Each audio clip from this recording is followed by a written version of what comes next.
Welcome. We are live and we have a full squad tonight. Big game. Well, every game's a big game for Arsenal at the moment. As you can see by some of the faces in this panel, they're not happy. But it is what it is. It's only football. We move on. Tonight we have Vicky Tidmarsh from Girls Like Football or Girls Know Football as well podcast, and kicked in the Gary Kellys. I mean, right in the Gary Kellys. Where did you get that name from? I can't take any credit for that. That's existed for probably near on a decade now. The guys have been running that. I've just grouped in for Premier League glory. That name is unreal. I love that name. Obviously, we've got Nathan Ellington down the bottom. How you doing, Nathan? All good as usual. And we've got we'll be coming to that in a second. And we've got a very happy bunch here. We've got Simon, the chef pal. How you doing, Simon? Top bombing. We've got Jerome Marks. How you doing, Jerome? Struggling at the moment, but sure be okay soon. Yeah, and down the bottom, how you doing, Steve? I'm good, mate. And fans' favourite. Come on, you forgot to mention that. No. Slow down.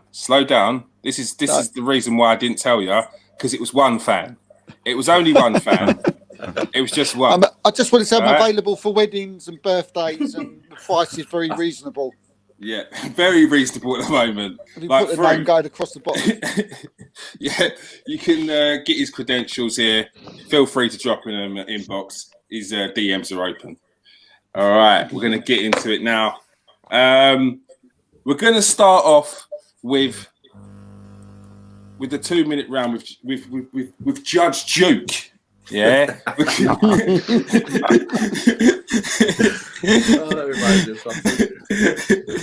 And we've got the questions ready, Nathan. We're going to hit you up. First with, I'm going to go first, Where's the clock? There's a clock. The clock's there. I there. can see the clock. Look, do you know what? It's hard to get a gauge of where I am on this clock. That's good. All right. The first one's an easy one. Yeah. Let's go. All right, mate. Let's go. All right, Man United. First game after the international break in a 1-0 win against West Bromwich Albion. How did it go? To be fair, happy with the result. Unhappy with the way it went. To be fair, I could see it from the minute we picked the team. I could see that we had too many slow players in the same starting lineup. It's never going to work when that happens, because you end up equaling out against any team in the Premiership. This is what happened. If we play against the bottom of the league, we struggle. We'll still get our chances, but then we have to obviously hope we score more than them. But I know that the other teams, what they'll go and do is they'll be able to use their pace against us, and obviously we'll get found out quite a few times. In that game, it could have went either way. Obviously, they had a penalty which looked a pen, but then you look on the replay, you could see that there was a slight touch before he got his leg. Then when you look at the rules, you think, okay, it's not a pen. So at that time, I thought, okay, it might not be a pen. I hope it's not, and it wasn't. And then to get a penalty the way we've got it, again, the rules are just weird nowadays. To get a penalty when it's like not even intentional these days, surely the referee should say, is that intentional or not intentional? Should be able to use the discretion in that time. There is discretional times in games, and that's one of them. Even though I was happy that we got the pen, and I was happy that it got retaken, it's just still, I don't want to win a match like that. The boys did well to get the win in the end. They missed too many chances, and like I said, let their boys in and let the other team in too many times. And we look vulnerable, and we always are going to look vulnerable if we've got that many slow players in the same team at the same time. Slow players such as Maguire, along with Lindelof, along with Matic, along with Mata. You can't play them all at the same time. It just doesn't work. You end up getting hurt by someone who's got... Every team in the Premiership's got pace. So if you have that many players in, you're going to get overran. And that's what happened. All right, thank you very much. That's the first 2 minutes. You've done well there, Nathan. Vicky, I'm going to ask if you have a question for Nathan. He's got 2 minutes to answer your question. Anything Manchester United based. I'm going to let you answer the question. Ask the question first. I don't want to be too harsh on Nathan. All right, give him a chance to have a think about it. I think my question is on Ollie and whether you think that he has established himself as Manchester United manager now, or whether it is similar to how we see it from an outside perspective, that he's still kind of this caretaker, just looking after the team until someone better comes along. What a question. That's a good one. To be fair, I think since he came in, he's done a great job of what from where we were to where we are now. But I do think there is another level to go, and I'm not sure he can do that next level, take us to the next level. I think we're missing the kind of football that you see in at Leeds, that you see in at even Leicester, that you're seeing that managers are bringing into play. He doesn't have that thing. He hasn't brought in his philosophy. He's got tactics, but he doesn't have a structure to the team. And that's what it looks like he's not going to bring to the team. I think he's just one of those managers that doesn't actually implement that. He brings in players and he finds the right players. I think he's done a great job at finding the players.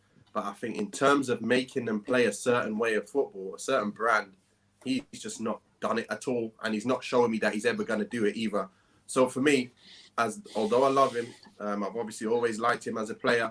I actually think he's a good manager in a certain sense, but he can only take us so far. If we want to go to the top levels, I think we need to get some structure in it, whether that means he brings someone in alongside him, like I was saying before, and helps us get that structure, or whether he becomes like director of football and gets someone else in to do that full-time job.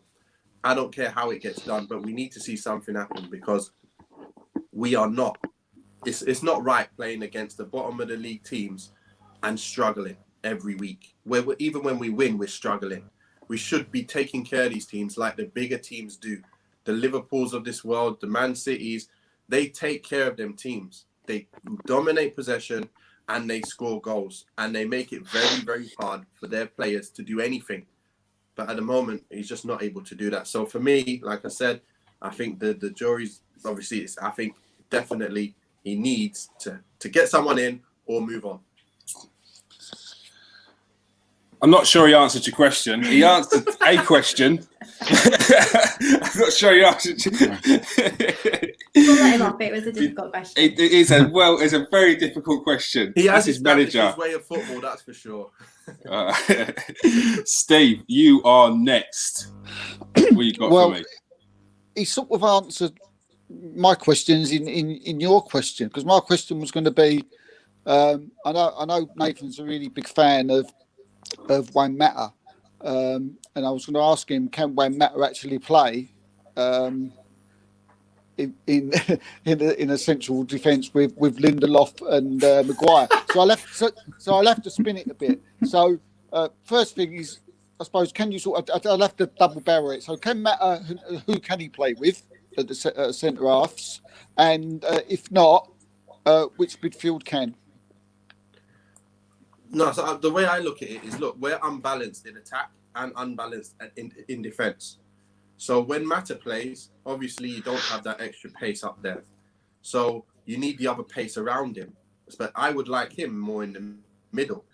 Or if we're playing that diamond, which we played against Leipzig, it's a bit different. Then you have other players who play with him, then it will be a lot better. But when you have, that means what's going to happen is when Mata's in the side, you lose the pace.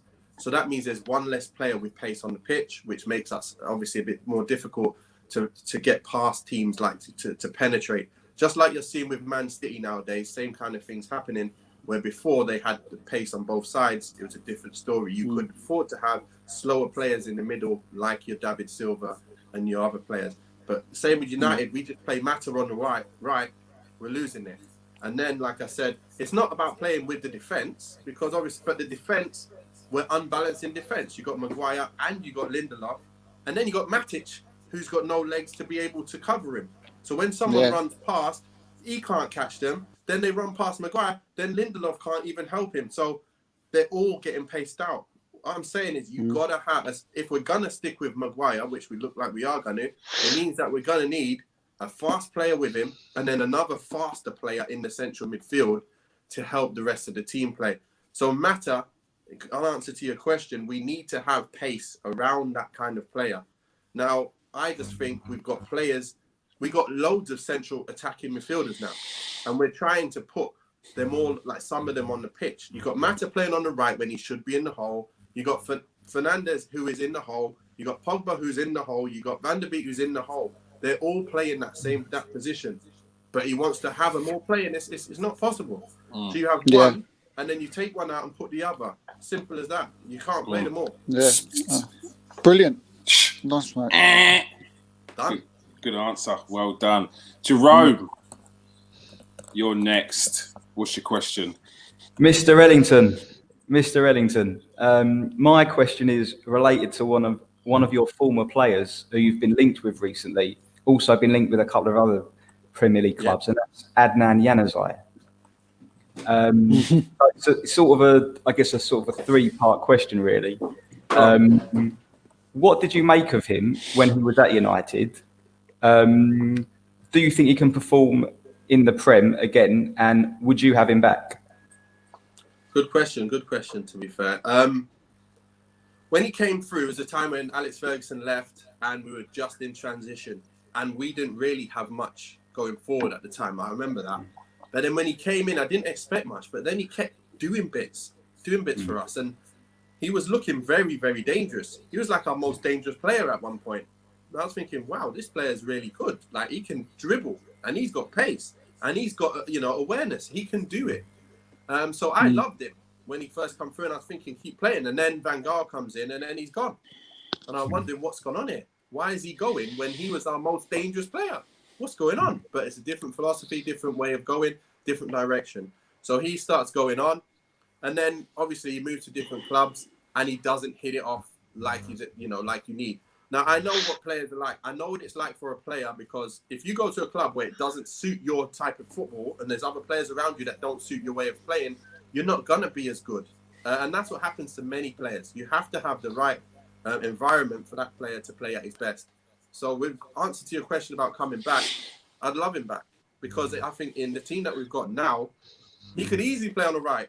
He could easily dribble past players, cut in, shoot, set up goals for people. That's exactly what we're missing right now. And for him at a cut price, and obviously being able to get him back at a cheap price, it's a great position to fill with him.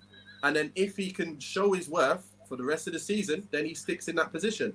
If he can't, then obviously it's not really too much weight used anyway to get him in.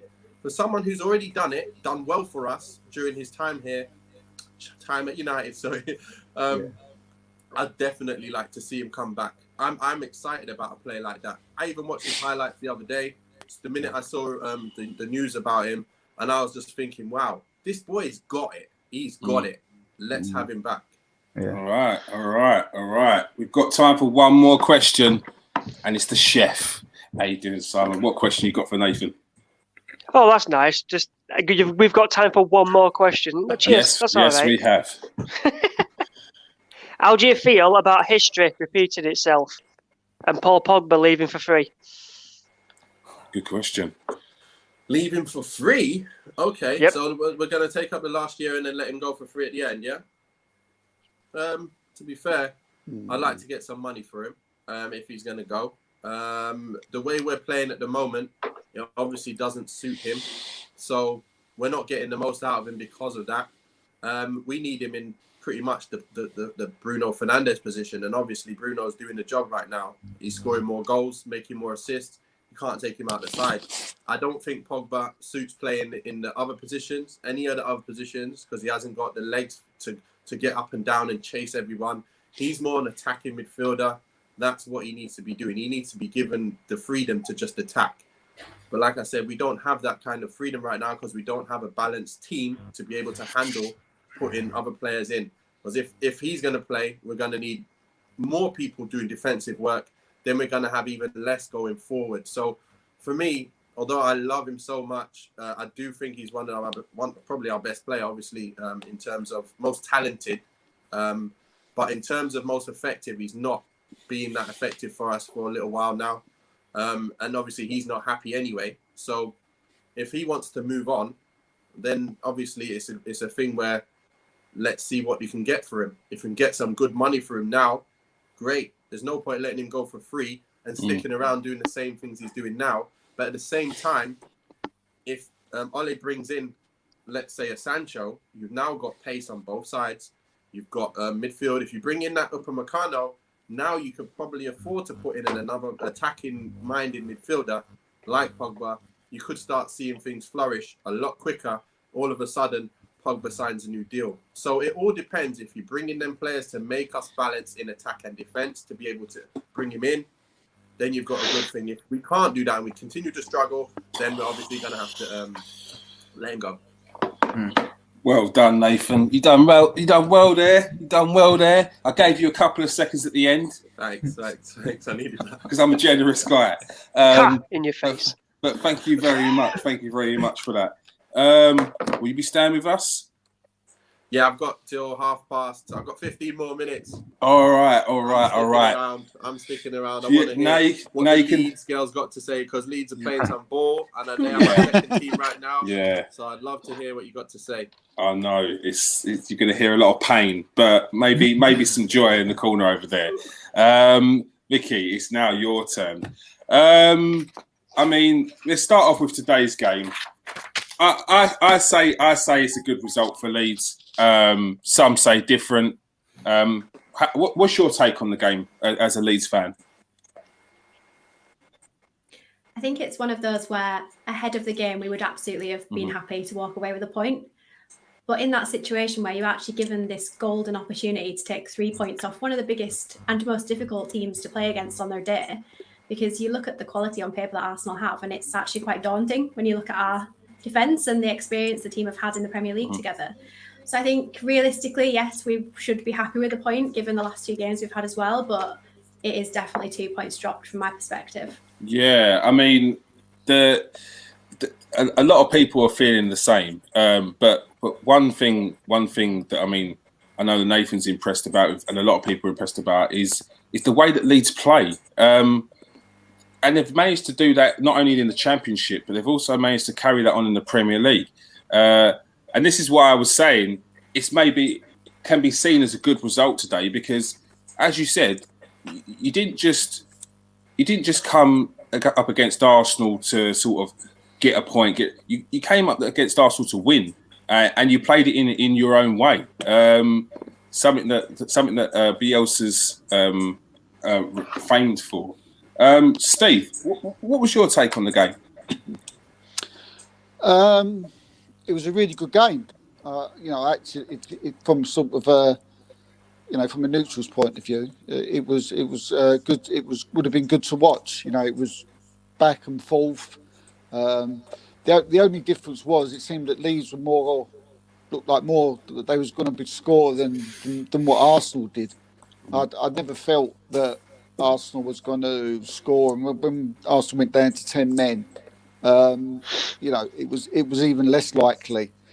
I think a draw was a fair result in the end. I don't think Arsenal having 11 men would have made any difference to the result today. It probably, with Pepe getting sent off, it probably actually made it even harder for Leeds, because then it's just Arsenal had no intentions of going forward apart from counter-attacks, which okay, they did a couple of times.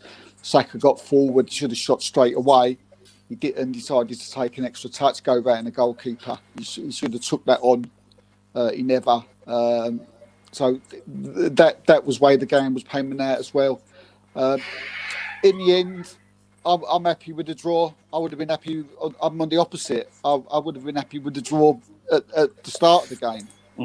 Leeds is a very hard place to go to. I love the way they play. You were saying to Nathan, one of his favourite teams, and again, it's one of my favourite teams because of the toughness, because of the way they fight for each other.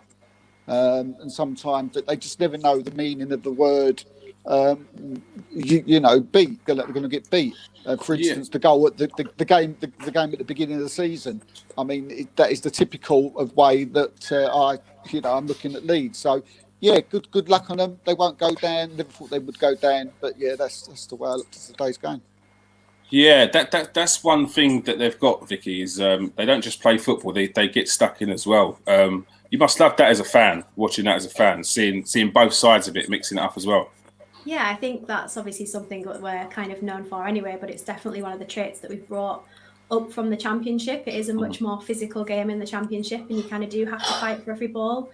So I think it's really important that we've kept that element of our game. But Steve's right in what he says. We don't know the word beat, and I think that's one of the things that makes us dangerous, regardless of who we're playing, because we go out there to win the game.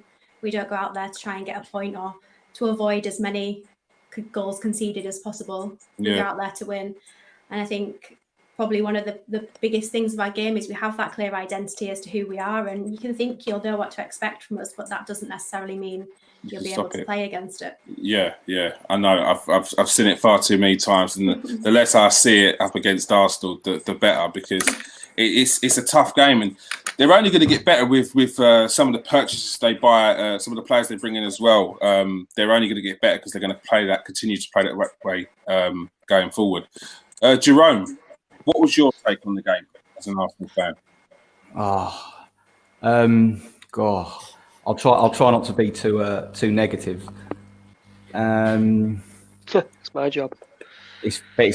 I'm trying, but it's very difficult. I think getting a player sent off, I think in some way that sort of didn't suit Leeds, because it just meant that Arsenal could they play defensively anyway these days, Arsenal, and it just meant that they could drop deeper, put everyone behind the ball, and it made it harder for Leeds. It meant that it was going to be hard for Leeds to break them down. They had, plenty of shots, loads of possession, but as we all know, it's hard to break teams down when they're just putting everyone behind the ball. I think Arsenal now have got big problems going forward. They can't. I don't want to use the word create because it's been overused, but they're not making any chances. They're not scoring any goals from open play. Their 300 grand a week striker isn't feeding off of scraps. I'll be honest. I think there's a good chance. Arsenal are going to finish lower than they did last season. Because if you can't score goals, you're in a mess. Especially the way the league's panning out this year, where teams are picking up points from everyone. I think it's going to be very difficult for us this season for Arsenal. Can you say that Arsenal have recruited better than the teams that came above them from last season?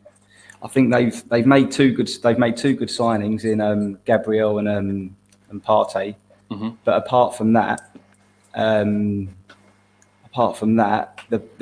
the players they've got there are just they're not Champions League players. They're okay, and there was a lot of clamour for Willock to play today, saying he played well in the Europa League games, but playing in the Europa League against Dundalk and Mulder, it's a different world from playing in the Premier League against your teams like Leeds and everyone else, and the game sort of passed him by today. Mm-hmm. And yet he's a player that the fans have been crying out for. So sometimes don't always listen to the fans. Basically, they don't know best. Yeah. As I said, sorry to sound sorry. Yeah, he's still a kid. He's not ready yet to be playing Premier League football. He should have gone on loan to a Championship team. Perhaps he's not at the level. Yeah. No. Well, he says he's a kid. He's 21. He's not a kid, and he's had a full season in the Arsenal first team under Emery, pretty much previously. I think the difference is, I understand what you're saying. With he's still finding his game, he's still finding his confidence. The one thing I'd said that I liked about him in the Europa League games is he had that edge of fearlessness again. That thing that Saka has, that he still has now. Willock had that. He was trying things.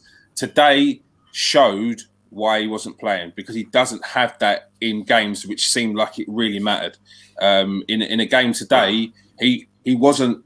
If there was a gap, he wasn't running into that gap. if there was a pass to be made, he didn't want to make that pass just in case. It felt like he was just holding off. So that's what I saw with Willock, and it seems like up there, I think it is with Willock, not his actual ability, because I think he can do it. So yeah, Simon, try not to be too savage. I have my finger hovering over the evict button. No, I'm not going to swear about. All right, go on, talk to us. Basically, you've all asked for Pierre-Emerick Aubameyang to play through the middle because he's a striker. He plays through the middle. He'll score goals. He'll get on the end of chances. 2 chances he had in that game, and he didn't take them, and he's played through the middle. Now Arteta, which I'm glad he's done this today, Arteta has shown every Arsenal fan why Aubameyang can't play through the middle for Arsenal, not at the team that we have now. Because when you look at Ceballos and Granit Xhaka in midfield with Joe Willock, you can't play Aubameyang through the middle with that. If you have a Thomas Partey in midfield, who we badly missed today, to break the lines and stop Leeds from literally running through our midfield, because that's pretty much what they were doing. What I agree with what thing is with Joe Willock. For me, I won't say he's not ready for the Premier League. He's been here long enough. He knows what the Premier League's about. For me, he's not tough and he's not strong enough for the Premier League. Some of the players were worrying me, I think, when he got to the 30th minute in first half. They weren't tracking. They weren't running.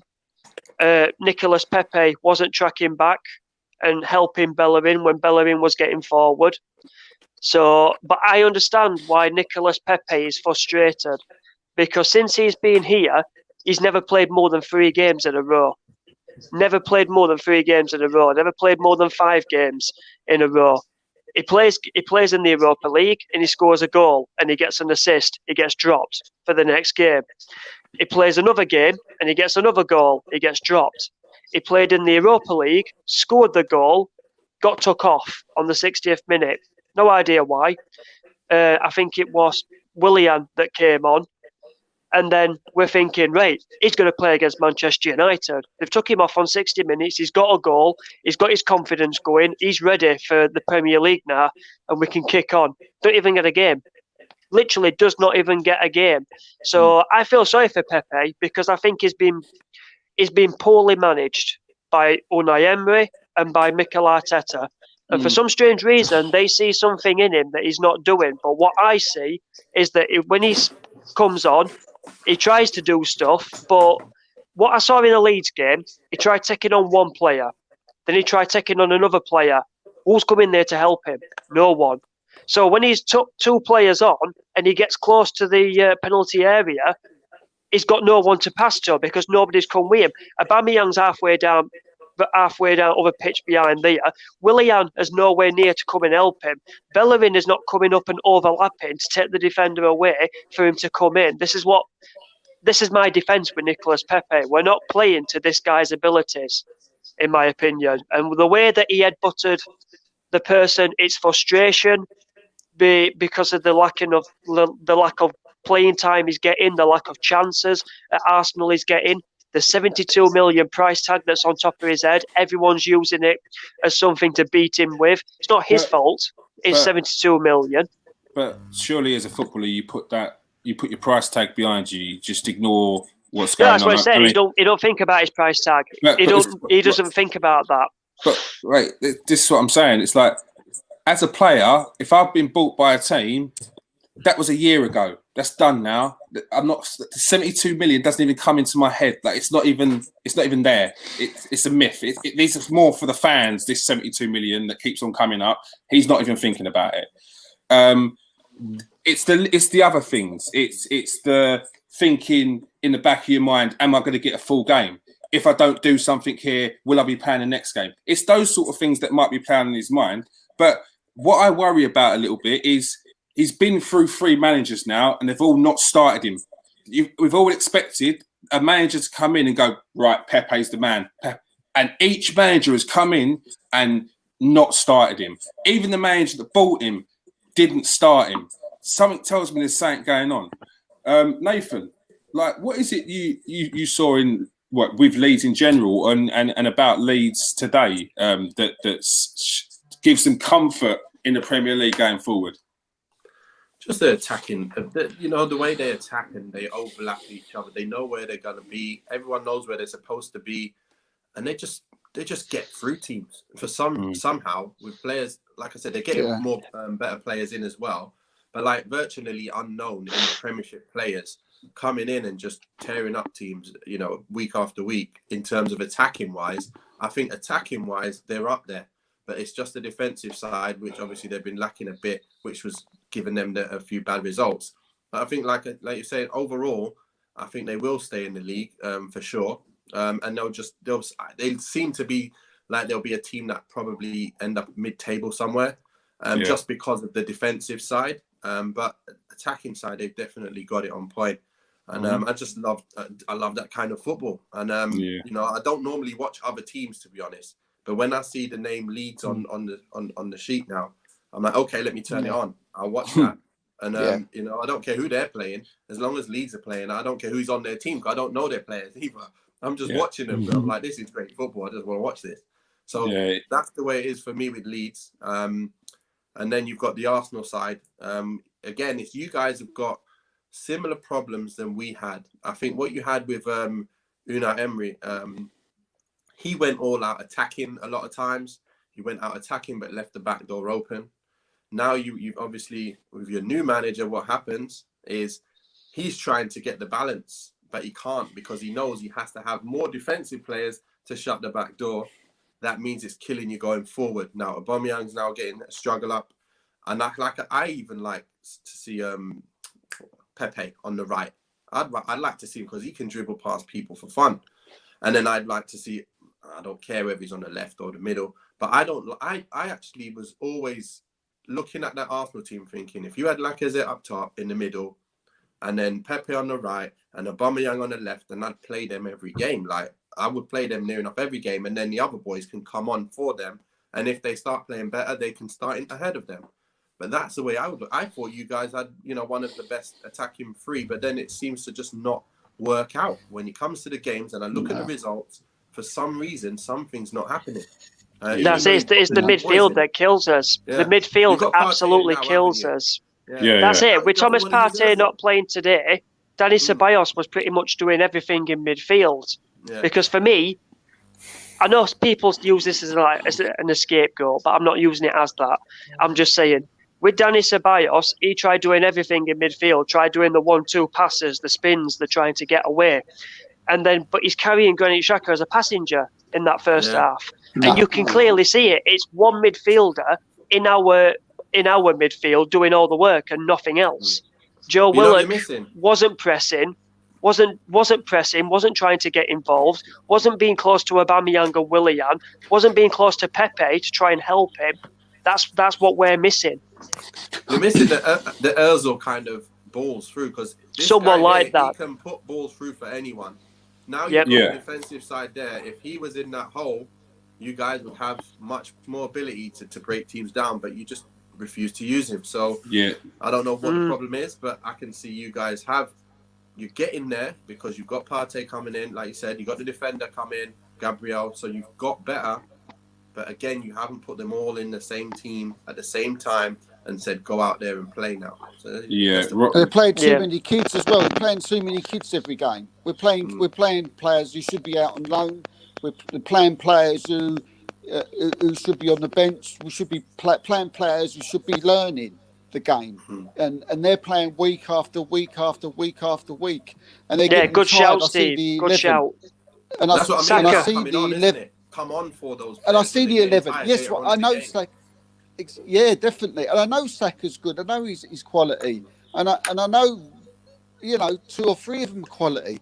But you can't keep starting them every week. You put that up against other teams, and you're going to get beat. And that's it. You're burning them out. They're still learning the game. You're burning them out. Yeah. Exactly. Saka played 3 England games for 90 minutes, and now today. Leeds did play very well today as well. They did stop Arsenal from playing. They did. And the press, the way they pressed every time an Arsenal player got the ball, they was on them, and they bring in players on the bench that frighten you. that like the young kid who came on. As soon as he come on, you're like, whoa, you know, I've seen this kid before. He's going to fight. He's going to frighten the life out. But we haven't got that. You know, Arsenal haven't got that. They're Arsenal learning have the got game. that, but they're starting it. Like as you just said there, Yes. Saka should be an option from the bench, and yes, Saka should be starting games, but Yes. Saka should be that option. So it's like it's that fear factor. Oh, mate, I've just been run ragged by so and so. Now they're going to bring on Saka. There's not that element there. The squad depth isn't there, and most importantly, at Arsenal, the balance isn't there. Vicky, comments from Victor Orta, who is a great man, I might add. I mean, the things, what he brings to Leeds is what I've been saying to Nathan is what Man United need. They need that connection between the manager and the board. And he seems to have the balance with knowing the history and everything like that. He's kind of alluded to the fact that you could be still bringing in players in the January transfer window, but he has to navigate it well. What is it you think you need at Leeds, and what position-wise? I think probably a backup for Calvin Phillips is something that we really need to consider. We've obviously missed him for a couple of games prior to this one before the international break because of his injury. Quality. He is a quality player and he's very unique in what he does. So it's actually really difficult to not replicate it, but even just work around it when he's not available. So I think we do need someone that can sit in that kind of CDM position and just protect that back too, because we do play such attacking football that actually the counter can catch us out. So we need someone like Calvin to be able to sit in there. I think I would also like to see another striker come in. Bamford's obviously on really good form. If and when he will inevitably get injured, it's then how we handle that situation without him, because we don't actually have another out-and-out kind of single striker. So it would mean a reshuffle of the tactics and the formation that we like to play. So I think that's probably the two areas that we should prioritise. And number 10, that Pablo Hernandez has kind of made his own. I think Rodrigo's doing a really good job of filling that. I think we forget that we're only a couple of months into the new season and he's had coronavirus. I think he's doing pretty well to have made that role his own. He came on and he made a difference today as well. He was good today. That left foot. He's one of them players that you look at his stats and people will go, "Oh, he's played 50 games, scored 12 goals," but. He brings more to the game than that. He brings more to the game than that. As was just saying, you're just speaking about Patrick Bamford. I mean, he scored 7 goals already in the Prem this season. Could have got a couple today. Did you think they'd be able to transition that form that he had in the Championship into the Premier League? Because he seems like a striker who's been around forever. Still 27. Still got his best years ahead of him. Do you think he'd be able to transition that into the Premier League? Honestly, no, I didn't expect this performance. I think in the summer, the striker was the position we were all looking at, seeing who was going to come in. But, you know, Bielsa's had his faith in him, and we've seen it with enough players now to understand that Marcelo can do this to different players and actually bring out the best in them.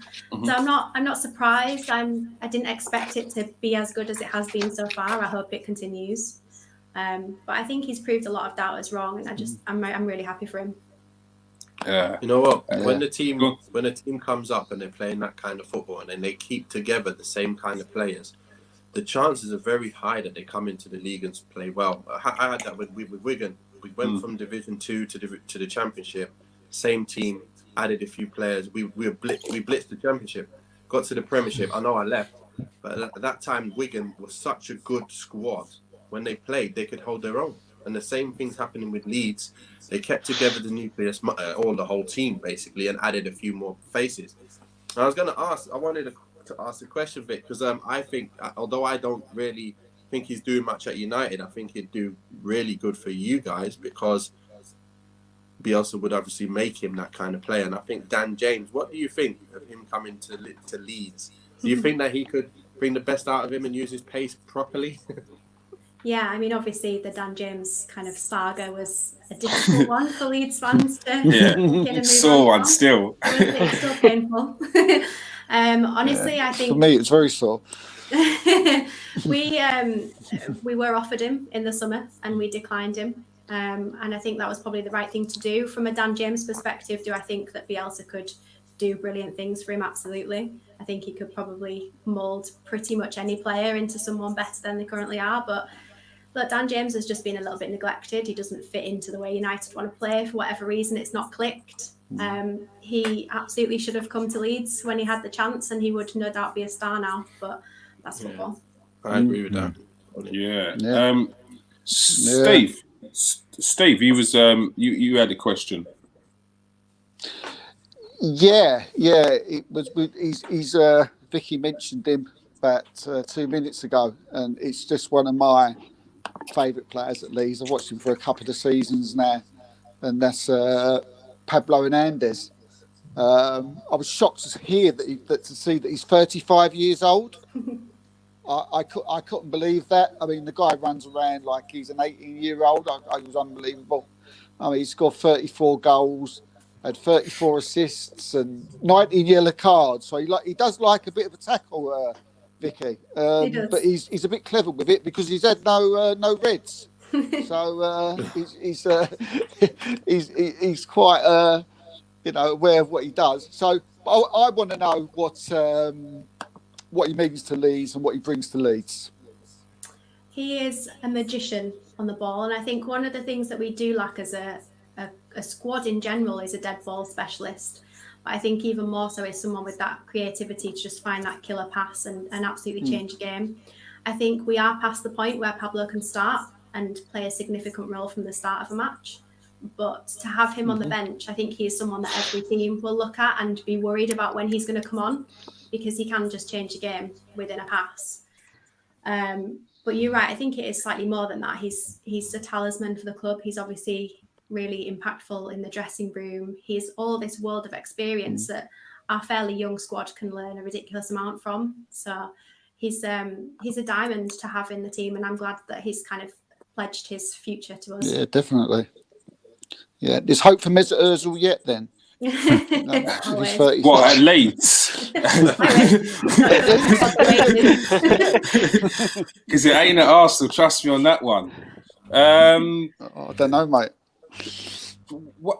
Bielsa is a man that every time a managerial role pops up as well, seems to be linked with it. Is there a worry in the back of your mind that eventually that club's going to come along and snatch away your jewel? No, honestly, no concern at all. No? I see it on Twitter quite a lot. I think Man United fans, when you have a bad game, they're the first ones to jump on there. We should go and get Bielsa. And the funny thing is, you don't go and get Bielsa. Bielsa chooses you. And I think that's a really important thing, that unless you're close to it, you don't really get it. And it took us a long time to really figure out who he was and what he was bringing to us. But I mean, look at what he's done in the space of 2 years. We'd gone from 5 consecutive seasons of starting with a brand new manager. We were struggling to get anywhere near the playoffs, let alone actually getting out of the championship. And he has essentially taken a team that Paul Heckingbottom had dwindling in mid-table to the Premier League, and actually still performing in the Premier League. Like you say, that nucleus of the team is still there. So he's a very special guy on and off the pitch, and I think that's the big thing. The culture of the club that has shifted in the past 2 years it's unrecognisable to where we were. How long did it take to click? Who he was and what he was actually doing. Well, for the team, everything. How long did it take for the team to click to get to where it is? Like not obviously not now, but to get to where you could see that this is something special. I think it was probably a good 6 months before it really started to come together, because there's obviously the tactics element of it, but there's the fitness side, which is a huge part of how we can play, how we play. And I think what's expected of them as people, not just players, and actually what their job is within the wider community and all that kind of stuff. It's actually a big shift for the players to take on all that additional responsibility. But that's what brings them together, and that's what has that courage and connection on the pitch, because of everything else that goes on off it. Yeah, it is. And just before we ask another question, Nathan, I'd like to thank you for coming on. Do you want Bielsa? We're going to go get him. All right, Nathan, thank you for coming on. We'll have our questions ready for you next week. Who have you got next week? I can't even remember right now. I'll have to have a look. All right. Thank you. We're in the week Chelsea, of is it? that Chelsea team again in the week. Istanbul Bekashtar, I think it is. That's what they're called. Yeah. Tough game, but it's at home this time, so you should get the 3 points. Yeah, well, every game's going to be a tough one. So, yeah. Don't matter who we're playing. So I'm when not the big confident play. right now. I think it's Leicester away, to be honest. I'm sure it's Leicester away. That rings a bell. It's a big one. All right. Big game. Good game. Thank you very much, Nathan. We'll see you next week, mate. Thanks for having me. Cheers, mate. All right, take care. Right. Ta, mate. All right, Simon. Did you have a question for Vic? No, I'm still thinking of one at the minute. I'll come in.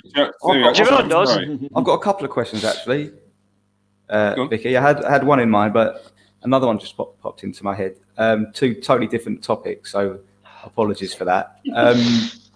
Going on to Bielsa, talking about Bielsa, he's obviously incredible manager. What do you think it was about Leeds that made him choose to manage Leeds United?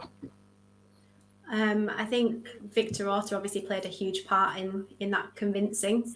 There is the history of the club. I know lots of fans like to try and deny we have a history, but there is a history there. There is the fact that it is a one city club. There is a huge number of people that get behind the club over here, and I think we've obviously seen lots of people come out of the woodwork, but there is a really big opportunity to be a part of something much more than just a football team, and I think that's what he's obviously experienced when he was at Newell's over in Argentina. It's something that he likes. He likes to be able to make his mark, not just on the football, but kind of as the club as a whole. So I think it was probably that showed him really what the opportunity was. Yeah, I also heard a rumor that he found out that I actually studied at Leeds Metropolitan University back in the day, and that's why he wanted to manage the team there. Why it was. That was the real reason. And my second question, Leeds are very well known for like bringing through a lot of like talented youth players. Out of the ones that sort of at the club at the moment, are there any that we should be like looking out for, and who's your sort of favourite, your favourite sort of young player there at the moment?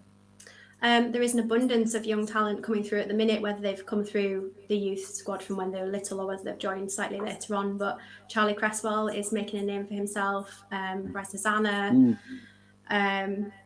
You just have to kind of look at the performance that the under-23s team put on last season alongside the senior team. It's seeping through to that younger generation as well. And I think the fact that we've now got a Category A training facility, youth facility, is only going to kind of bring more people through. So I think there's a couple of lads that are obviously in the England international squad as well, which is really good for them. So yeah, it's a good time to be at Leeds regardless of your level. Yeah, it is. Simon? Yeah, what I was going to say basically is, how long was it until your fans realised that Bielsa was the one? Because there were Gary Monk, weren't they, at one point? Because I know 2 Leeds fans that I know said that Gary Monk will be the one to take us back to the Premier League, and I went, it's a bit of a shout, but fair enough. It didn't work out. That's what I mean, it didn't work out. So then when Bielsa first went to Leeds, because I live in Sheffield, so I don't like Leeds. I've got Sheffield people I have to keep level on my side.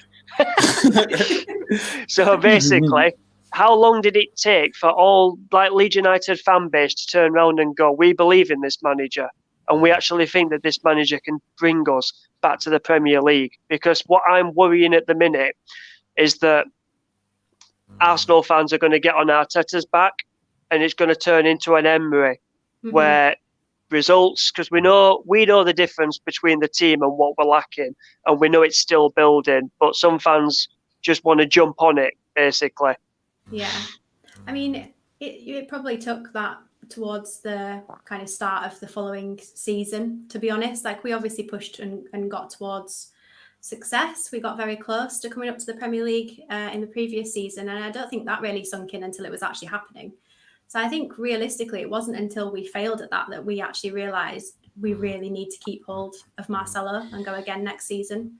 There were lots of people that bought into it straight away, but I think that moment was the realisation of how much we'd achieved in that season, how much had changed and progressed from where we were in the Gary Monk years and the Paul Heckingbottom years. And it's no offence to them, they did the best with what they had. But Marcelo's just on a different level and just managed to bring something else out of that squad. So, yeah, we probably did go almost a full season before we realised what we had and how we really didn't want to let it go.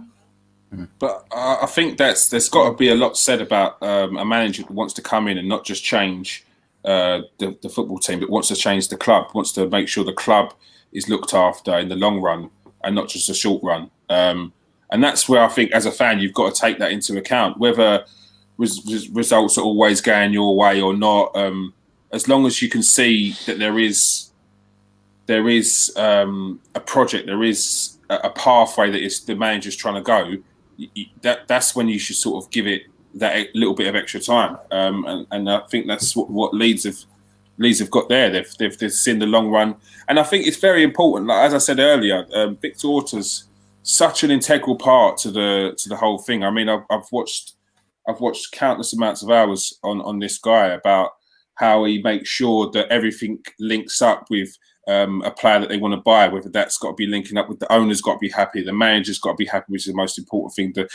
Each staff member's got to be happy for each signing, for it to be ticked off. And once that's in, then they go and get the player. I mean, that's meticulous work just to bring in one player. But in the end, that proves right, because you're seeing them results on the pitch because the players are buying into that identity because they've targeted the right player. So, and that's what my second question was. When he did that presentation, when all the leaks came out that he got someone to go to the away games and basically study the opponents, and people said, well, no, it's cheating, it's spying, you can't do that. I think there's no wrong with that. What's wrong with doing that? It's brilliant. It is. That's why I watched his presentation and I was like, what? I'm confused. What's going on? It was a masterclass. It was. What's your expectations for the season? What would you be happy with as a fan? I said before the season started that I thought we'd finish around 12th, 13th, and I still stand by that. I think there are probably 6 or 7 teams that will comfortably be worse off than we are. Obviously, injuries, you don't know what's going to happen with that, and we will no doubt have a blip at some point. But I think given the squad that we have, the identity that we have, the desire that we have, 12th or 13th would kind of be a realistic expectation, with the aim of building and just establishing ourselves again as a Premier League team over the next 2 or 3 years. Yeah, I think that's the most important thing. I think it's about consolidating and making sure that you've got Premier League survival, and then you can push on from there. That's the foundation. Steve, what do you think expectations for Leeds are this season? What do you think would be a good finish? Yeah, I mean, I think that they're capable of getting even a little bit higher than that. From what I hear, what's going to be happening in January, listening to Victor Orta, I totally agree with you what you said there.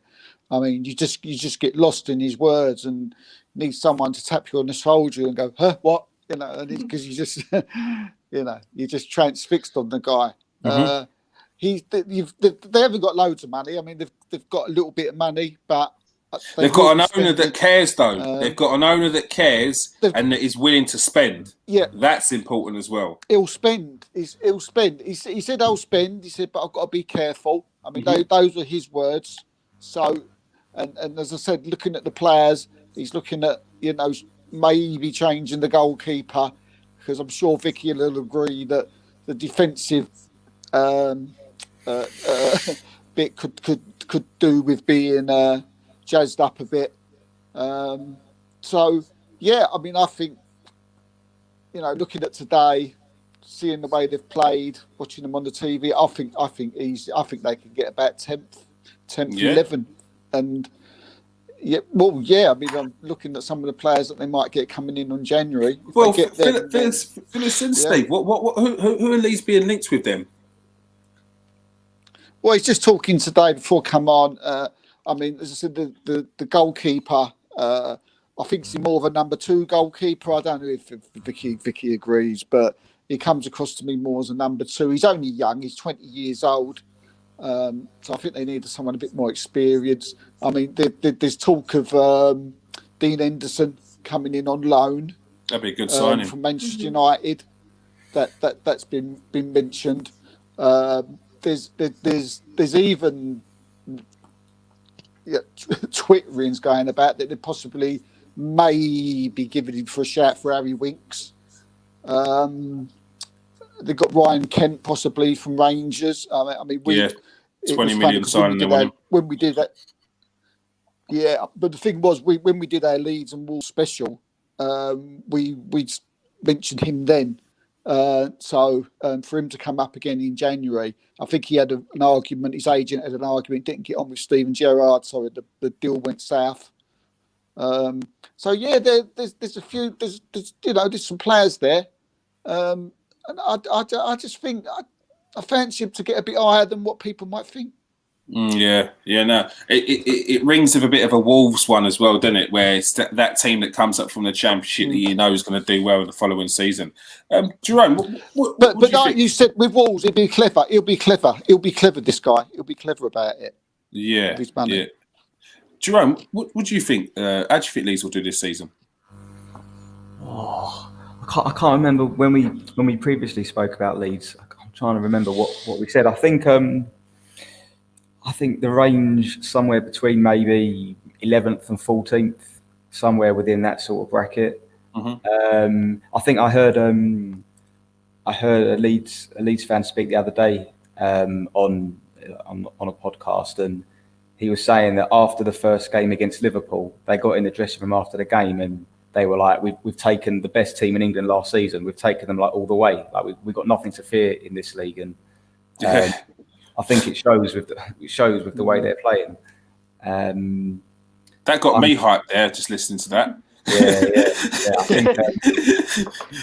I think with their manager, you can't even rule out somewhere higher than that. To be honest, you can't even rule out like a top half finish.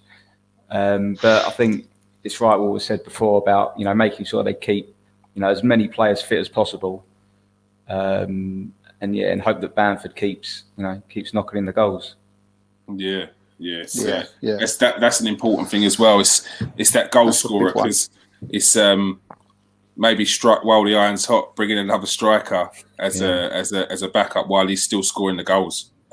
Simon, how do you think Leeds will do this season?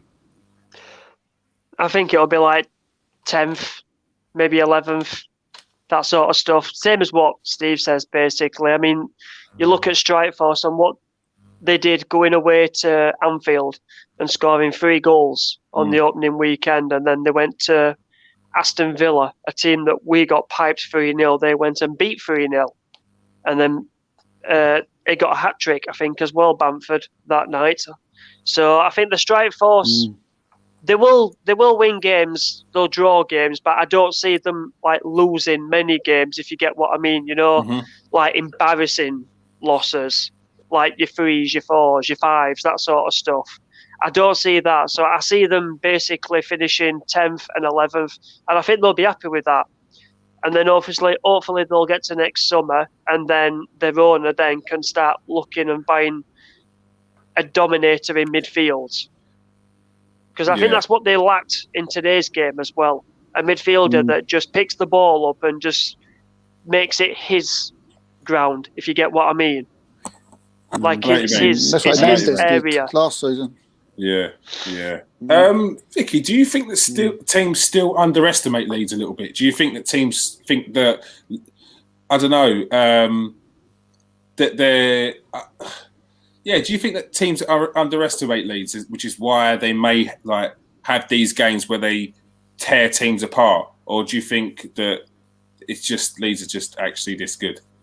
Unbelievable. I think we're just actually that good. No, I think that's kind of worn off a little bit. I think that did obviously happen at the start, that maybe we were in the honeymoon period and we were just enjoying being back in the Premier League, and actually now people are realising, okay, they're going to bring this every single game, so we need to be ready for it.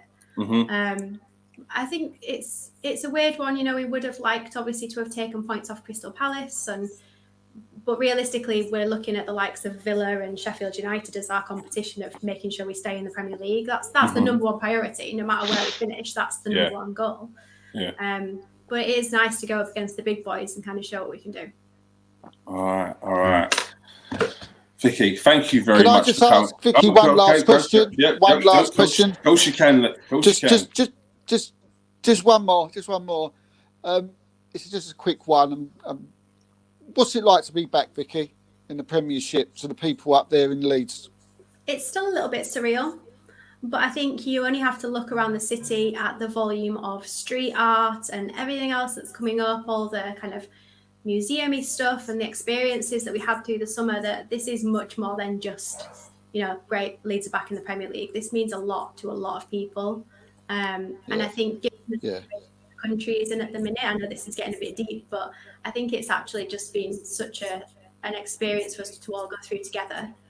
And I just hope that at some point this season we get to all go back to Ellen Road and just really celebrate. Fans back. 100%.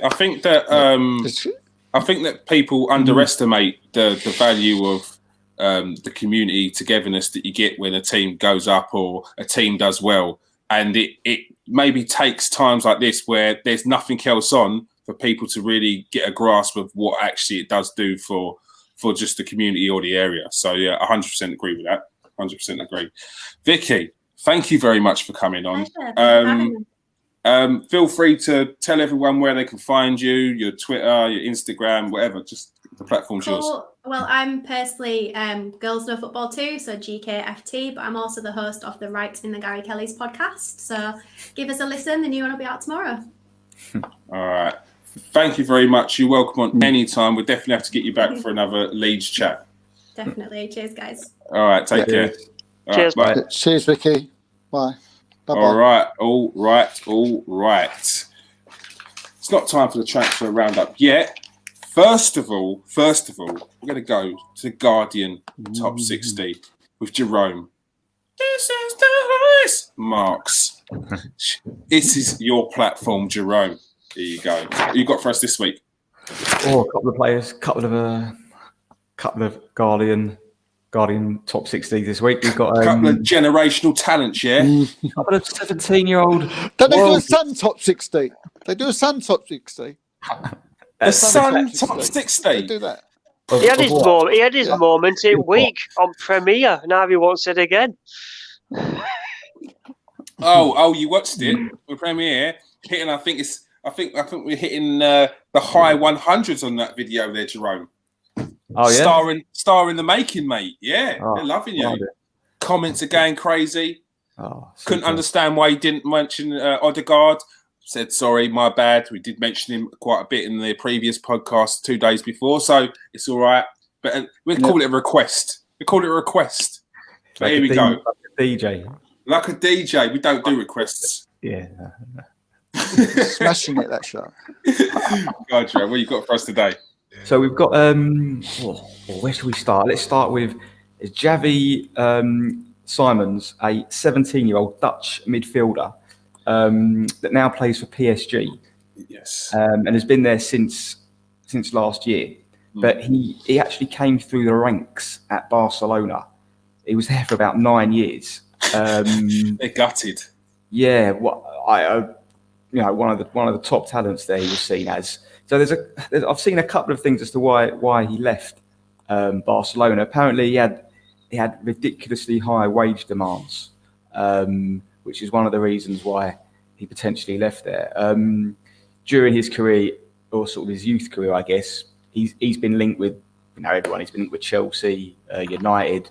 Now a few years ago, people will probably recognise him from there was these YouTube clips that went viral. And it gained him a lot of followers on social media. So he's a 17-year-old, hasn't really played a top flight game yet, and he's already got 2.7 million followers on Instagram. Yeah, even I know who this kid is. And it's mad. It's mad. Never. It's mad. He's got a big blonde afro, and he really looks like he's going to be a star, doesn't he? Yeah. I don't know to say a model look, but he's it is. He's got that look. Yeah, there's a reason why Nike signed him up, probably at the age of about 10. That's it. Yeah. So he's a midfielder. You know, one of them that wants the ball as much as possible, really proactive in terms of getting on the ball. Just technically very impressive. The way he receives the ball, he's sort of tough to dispossess. Yeah, as I said, only 17. And you know, hopefully will be appearing in. I don't know. He's quite slight, but you know, he already made his debut recently, didn't he? Yeah, I think it was in a. I don't know. I've seen it was like an unofficial debut. But yeah, I think Barca are gutted. Do you say PSG, Jerome? Do you say PSG? Yeah. Do you say PSG? He's been at Barcelona all his life. Barcelona youth captain at every level, Dutch international youth player at every level, captain at every level, and then last year just went, I'm going to go PSG. Yeah. Like they are. It's not been gutted. Barcelona's year, is it? They are gutted at Barcelona. It's not their year, mate. It's not their year, but he is a star in the making. Who's the other one you got, mate? The other one is the son of a former Premier League striker. So this is a Colombian striker, again 17, called Thomas Angel. Now his dad is the former Villa striker, Juan Pablo Angel. I could see Steve's brain ticking over when you went. He's the son of a Premier League footballer. Steve was like, "All right, I got this one. Who is it?" Yeah. And he went, "Angel," and he was like, "I got on. It's come." Yeah, I got it. Yeah, no, there's a lot on there. There's a sort of a lot of players now whose fathers were footballers, and now they're sort of we used to watch their dads, and now the kids are coming through. Oh my god, it will soon be the grandkids, won't it? I know. Once it's the grandkids, then you know you're in trouble. I'm coming here for a break, for a bit of peace. For some enjoyment. Oh, brilliant. So he plays in Colombia for a team called Nacional, and he's sort of topped the youth goal scoring charts there. He's already trained with the first team, left footed, got a very sweet left foot, fantastic technique, and I think in a lot of these countries they seem to play lots of tournaments. I think that's part of their youth development, and is impressed in a lot of these tournaments. And already training with the first team, so maybe get an opportunity to play with them soon. But Thomas Angel. I think a part of that is like, one, it's that competitiveness. Two, it's a shop window. Like these competitions, it's a big shop window for these players to get into, and these clubs to generate some money, because these clubs ain't going to be making loads of money. They want these players. They want these players bought by these European clubs because they need money to keep their clubs going. It's something we don't do in England, is it? It's something we don't do in England, is it? We don't have enough of that. Yeah, I don't think we do. I don't think we do. Yeah, I can't think of one.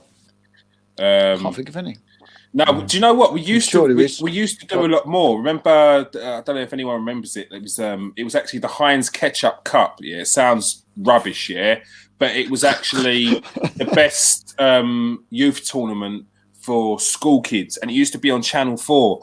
And you used to see like Joe Cole came through there, Glenn Johnson came through there. Who else? A couple of Chelsea players came through there, and it was the place at Crystal Palace. Was that national teams or club teams? Or? It was. It might have been schools. It might have been national teams. There was a club team. It was club teams. Because there was a national one. It was the something Shield. I can't like back in the day, years ago. And you had like England schoolboys used to play against Scotland, Ireland, Wales. It was. Yeah, no, I do remember that. I think it was the something Shield. Yeah, I do remember that, and it was like a home nations thing, weren't it? Yeah, like Owen played in it. Owen played in it, and it was a schoolboy one. It was they did a lot of schoolboy tournaments. They did always. Yes, comments, please, in the comments. I do remember. Yeah. I do remember. I can't. That's gonna jar me. But that's what I mean. Like these competitive tournaments, they were also on TV, so you had that element. I know you got a lot of football on. People can see a lot of football now. But it was like in the days when there weren't much football on TV, you've still got these tournaments, so you had that element of connection to the players. So I think more of that. Maybe it's a Victory Shield. Does that sound right? There's football. That's going to jar you, innit? Until you find out. The Victory Shield, is that it? There's also with the South America, they do a lot of the South American Cups at all different ages as well. I know they've got one coming up soon in the new year. They've got the South American, which is the follow-on to the under-18s, under-17s World Cup. So I think this is the under-19s national team. So you'll be able to see how they've progressed from the under-17s upwards. So looking forward to seeing that one as well now. All right, it is time for the transfer roundup. And it's been a busy week this week. It's starting to come up to the January transfer window. We've had a lot of news from our guys here, Simon and Steve, working very, very, very busy behind the scenes. And we've cracked a fair few gems. We'll start off with Man City.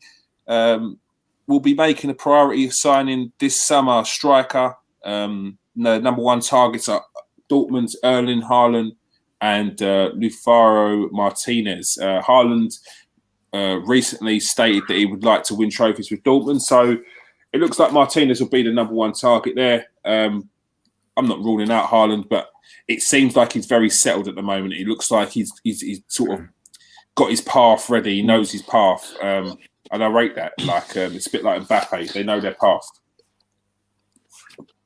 Just if you're staying on that subject, there's just something here that sort of fits into what you're going to say. Instead of bringing it in later, and there's a certain amount of money that Pep's been given for January, and the player that he's identified and he wants to bring in is Darwin Núñez of Benfica. Benfica. He's just moved there this season, hasn't he? Yes. Yeah, but there's been a price already put on his head of 21.8 million.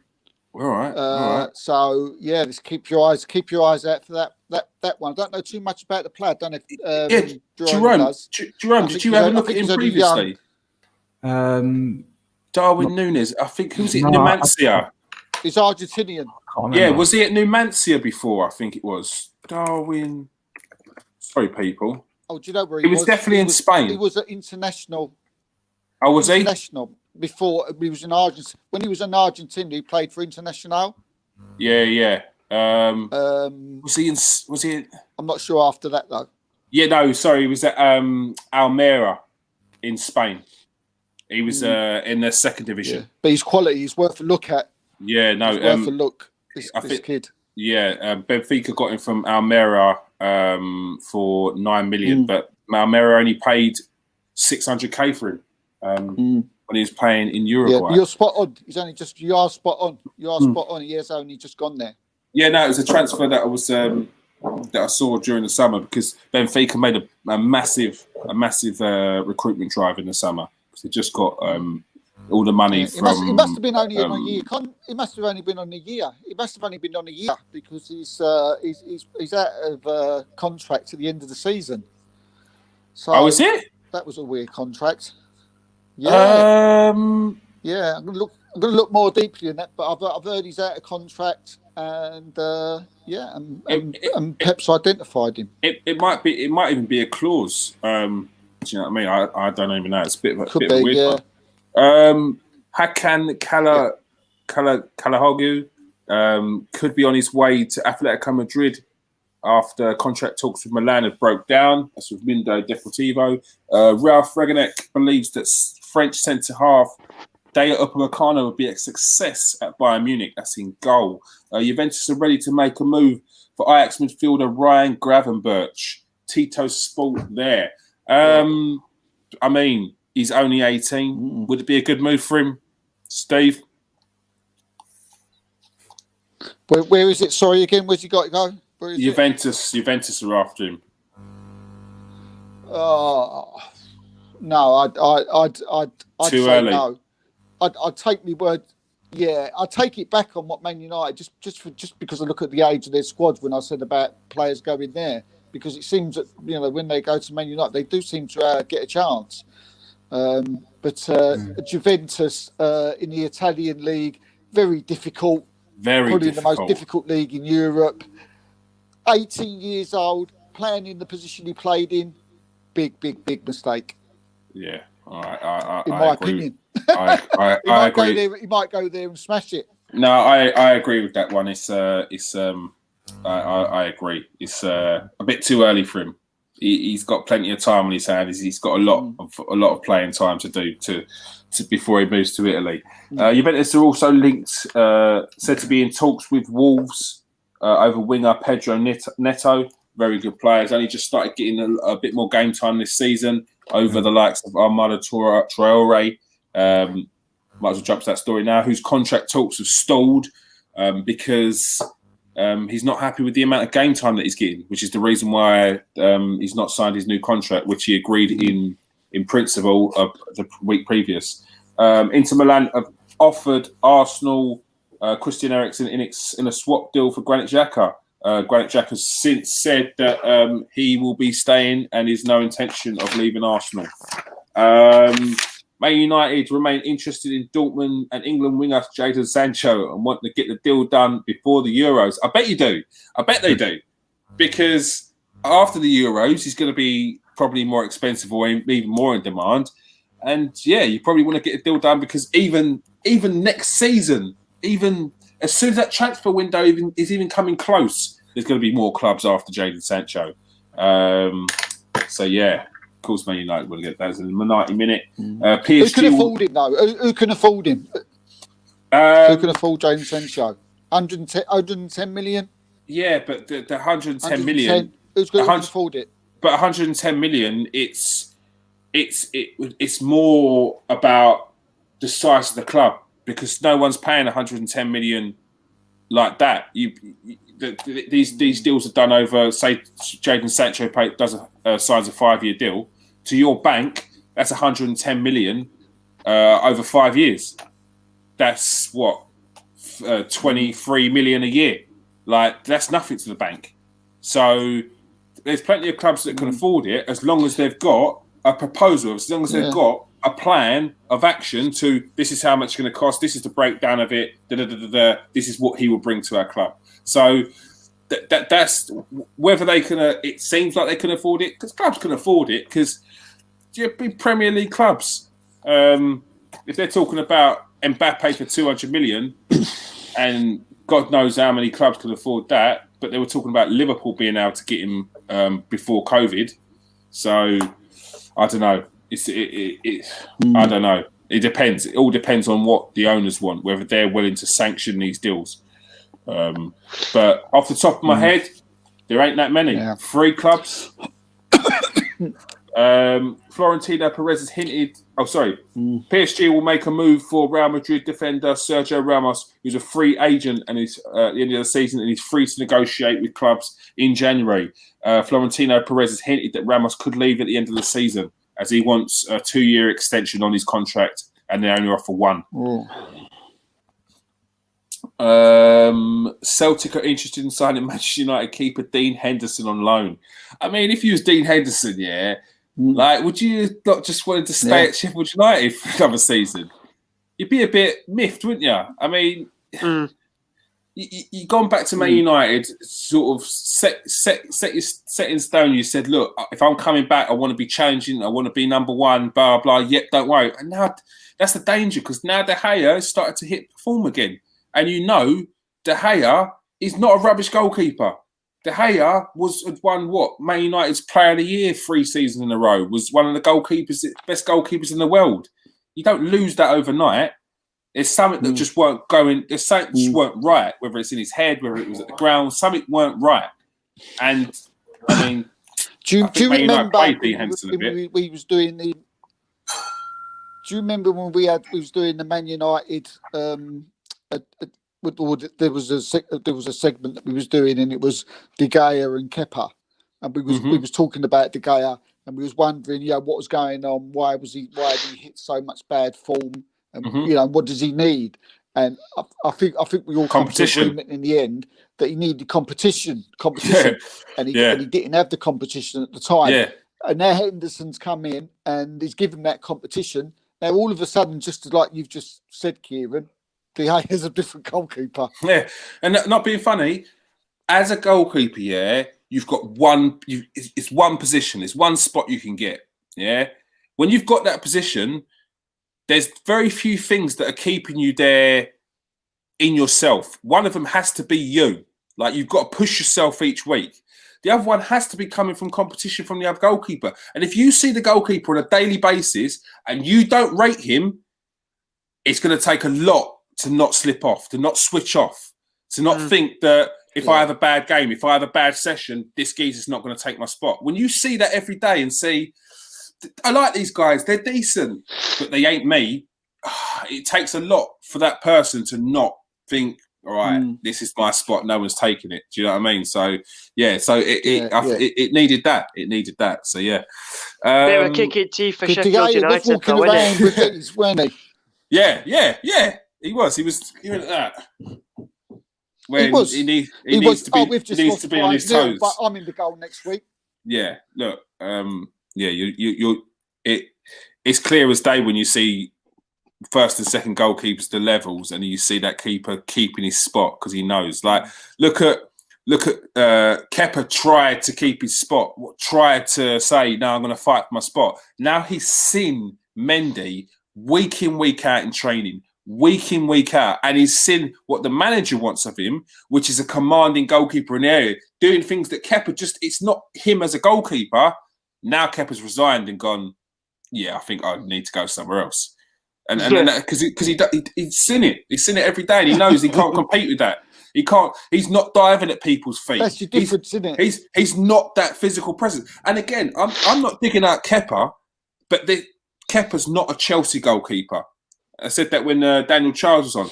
No. Mendy's a Chelsea goalkeeper. Czech, Mendy, they're big. They're presence. They've got like Czech's not a footballer, like as in a ball playing goalkeeper. Neither's Mendy. But Chelsea don't want that. Chelsea don't need that. So it's not important. Inter Milan and Barcelona. It just tells you something about his personality. Yeah. Inter Milan and Barcelona interested in Liverpool midfielder Gini Wijnaldum. This is one thing I heard earlier when I put this out was this was in the Calico Mercatillo, is some Italian paper. A couple of people like, I don't understand why Liverpool even bothered about giving him a new contract. There's plenty of other players that can take his position. And I just think to myself, not every player in every team has to be the shiny sticker, has to be the Ballon d'Or winner. In every team, in every top team, you have players who are top players. They've not got. Gini Wijnaldum's a top player, man, in that central midfield position. Underrated, understated, mate. He keeps it simple. And if you actually watch Gini Wijnaldum, he's also got that little bit of pizzazz in him. He's got that. He can open up and then do a turn, and he's got a nice little touch or a little. He's got that, but he doesn't have to use it. Like, people expecting these flip flaps all over the place. And I think to myself, it's just there's no balance there. It's nonsense. It's nonsense. You've got like your Fernandinho, your Makalelis, isn't you? Thank you. Thank you. Your Fernandinhos, your Makalelis. What people don't understand, when you watch them, you would say, what's he doing? Because all they ever do is just pick the ball up and pass it. Yeah. That's all they do. Yeah. But their brain is better than anybody else is on that pitch. Yeah, because he's not just where passed they go, it. where they stand, and where they move to. Exactly, where they stand. Yeah. After he's passed it, what's he doing next? He's not just standing still. He's moving into another position because he knows two passes down, he might need to be in that position to cover because the geezer to the left of him's moved forward. So it's things like that. Things like Jordan Henderson's and Gini Wijnaldum's. These players, they have that. But no one thinks that because they're not in the charts doing this and doing that. Or it's absolute nonsense. And the thing is, people would have put Jordan Henderson in that category, as that guy said the other day about Gini Wijnaldum. They would have put him there. But it's only because Jordan Henderson's now been lauded by the papers and he's lifted a European Cup as a Liverpool captain, and he's got the backstory now that people say, oh no, every team needs a Jordan Henderson. Well, every team needs a Genie would add them as well. They come part and parcel. They need that balance in the midfield so that other players can be expansive. Yeah. But Jordan Henderson is only Jordan Henderson because of the players that he plays with. That's next to him. Gilberto Silva was only Gilberto Silva because he played with Bergkamp. Makelele was only because he played with Lampards and Drogba's and Gould. They have, it's all has to fit. It's all relative, Yeah. Mm-hmm. Exactly. Mikel Amoron's agent says the midfield is ready to move on. I like Mikel. I like him. I think he's a very good player. I think he's probably. I honestly think he's probably too good for Newcastle. I think he could do a better team. When I first saw him play, I thought to myself, "Well, they've got a real player here, tidy on the ball." They seem to have dropped him more deeper just so he can get on the ball a lot more, which I don't think is probably his natural position. But I think he's a very good player, and I don't think it's too long until he gets snapped up. His agent actually said that if it wasn't for COVID, he probably would have gone in the summer. Saint Etienne are considering a move for Leicester City forward Ismail Salini. Melbourne City are close to signing Rudiger Stead. Brazilian forward Hulk has received offers from several European clubs, including Premier League clubs. But it looks like he could be heading back to Porto. Not confirmed, but Porto are in for him. Yeah. And if Porto do get him back, it would mean that Felipe Anderson's loan deal will be. He'd be going back to West Ham. Was it Ozil? They nearly got Hulk in the summer. They nearly got him. Oh, is it? Mesut Ozil is wanted by DC United, with Arsenal willing to pay a percentage of the wage. Simon, you were telling me this one. DC United interested in Mesut Ozil. It's a no-goer, really, isn't it? Because Mesut Ozil, he don't want to go anywhere. I know he wants game time, but his agent is saying stay. If he probably goes to DC United, it'll probably impact his big loyalty bonus that he's getting as well, wouldn't it? Yeah, it would, because he'd be gone basically. Yeah. So he'd lose his loyalty bonus. To be honest, they've inquired about him. Mm-hmm. Yeah, they've inquired about him. He's talked to DC United. It was all started with because Wayne Rooney has left, and he was supposed to be the next guy that comes in. And once Rooney's gone, and then Mesut Ozil comes in. But to be honest, he's going to leave anyway at the end of the season for free. And I think he's going to leave at the end of the season for free. He's going to get his loyalty bonus, and then he's going to settle down with Miss Turkish, and they're going to enjoy the rest of their life, aren't they, in Fenerbahce? That's what he's going to do. Happy days. I think it's Fenerbahce, isn't it? Do you know what I mean? Fenerbahce is the club. Fenerbahce is the club. It's if you look at his agent's quotes from about 8 months ago, he said when Mesut finishes his contract at Arsenal, he will then be going to Fenerbahce. We have been in talks about this for a while now. A deal will be sorted. I'll give that a little retweet because I actually found it the other day. Forgetting the money, just going round the four of us, forgetting the money, should he be playing now? Yeah. Oh, sorry, did I sorry, it just fell out of my mouth. Simon? It just fell out. Simon? Yeah, it should. Because when you look at our team now, you can't tell me that Ozil won't do any better. You cannot say to me Ozil is not good enough to get in that team. Yeah, but Jerome? He's gone at the end of the season. He's literally gone at the end of the season. And it can't be for money reasons, because we've just given Aubameyang $375. Jerome, I want to hear Jerome's thinking on it. Go for it, Jerome. Nah, not. And why not? For me. Not for me. Because you don't feel he didn't do anything previous to that.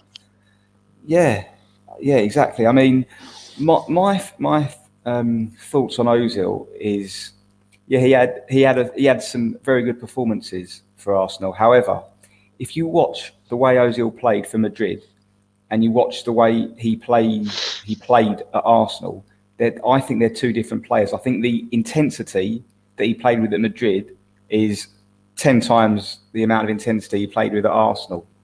If you see the way he used to run with the ball with intent at Madrid, he never hardly ever done that at Arsenal. There was one goal that he scored against Leicester when he drove from midfield with the ball.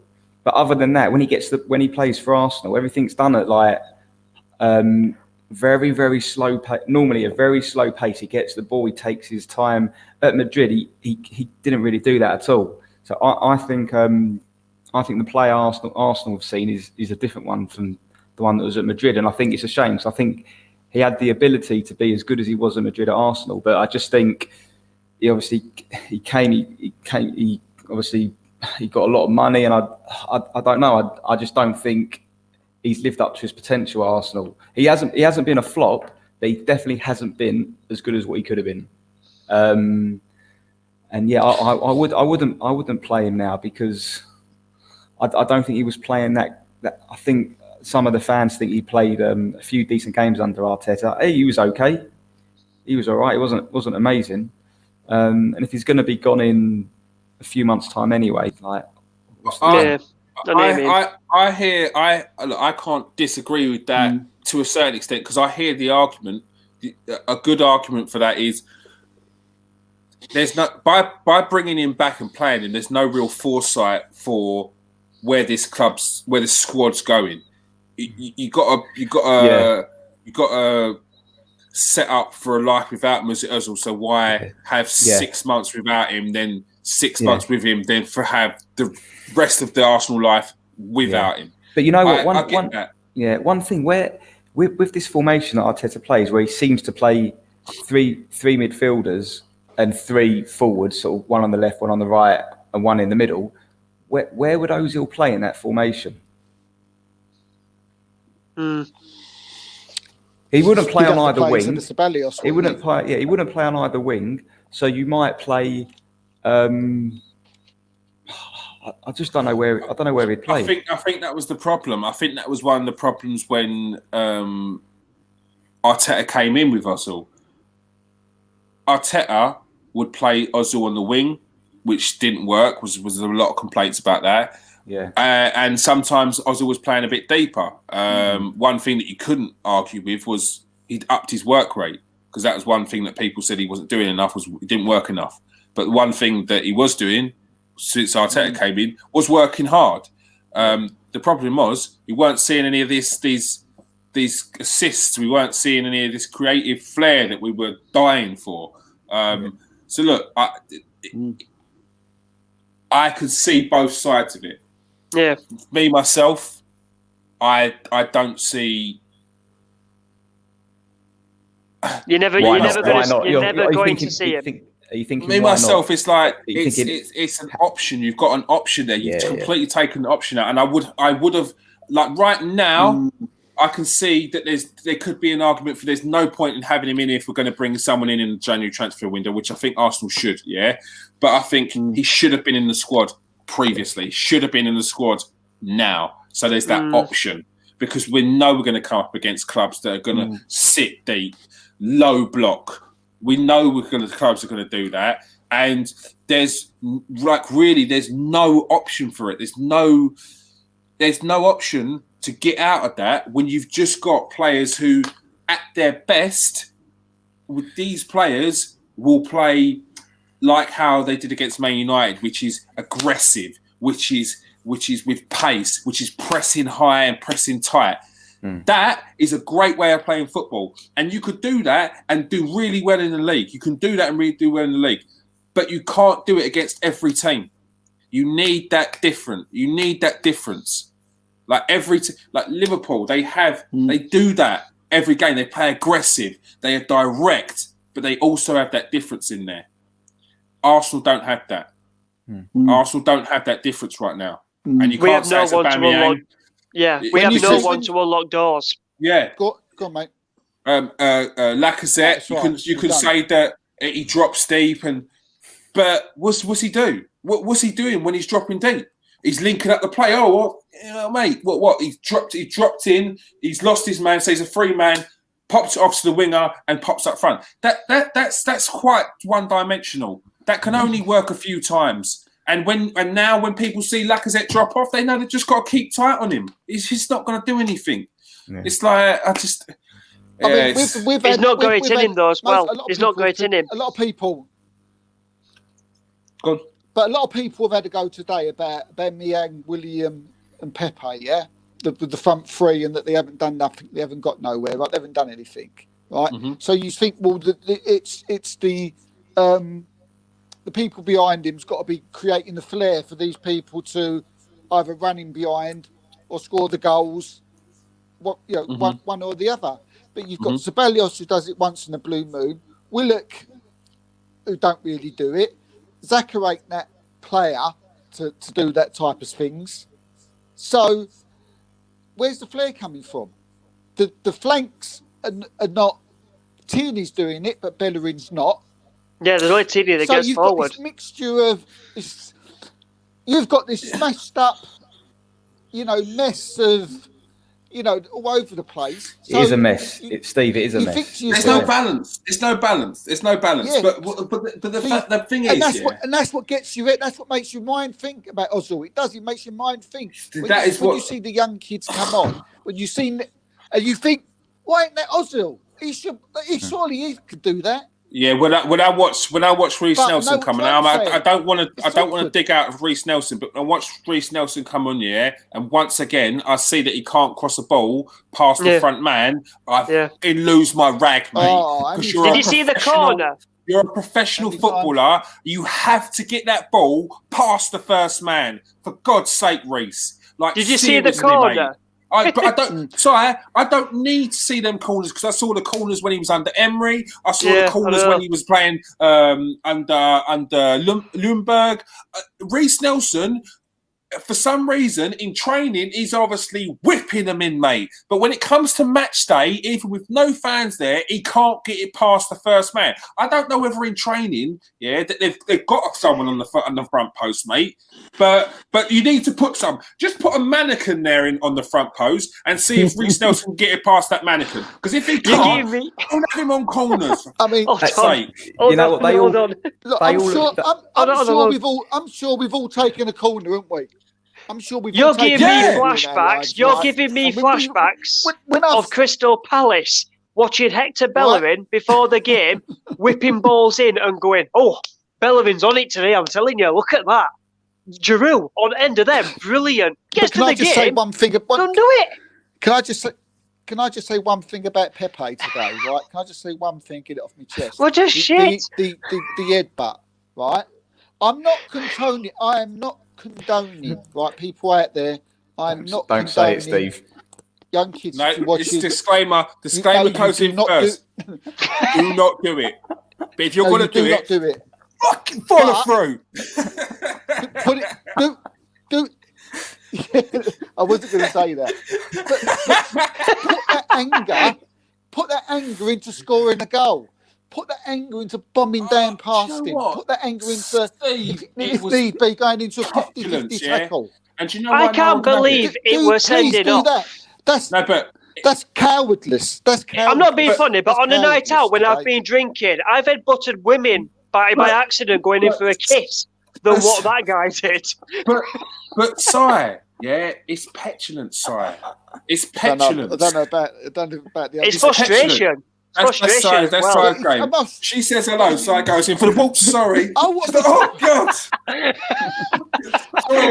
I wouldn't be surprised if after today's game, Arteta's has got to put Petty to one side and he's gone, you're out of order. We're not whatever he said. But look, do it. Watch him walking off. We don't give a shit. Anger into doing something else. But Steve, what did he say at the end of the game? Said, well, when Pepe let us down, like he's fuming. He's fuming.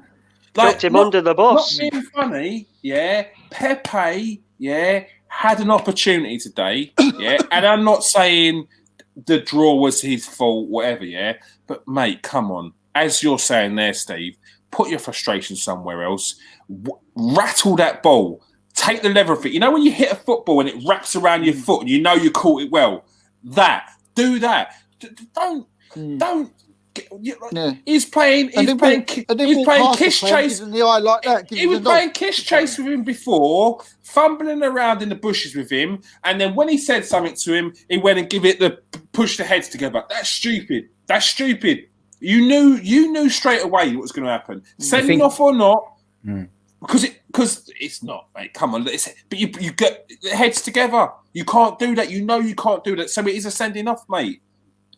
It's it. Do you think he'll be there next season? I'm not sure anymore. Because they're gonna lose a lot. They'll lose a lot of money on him, won't they? They will. But not being funny, Jerome. Can you see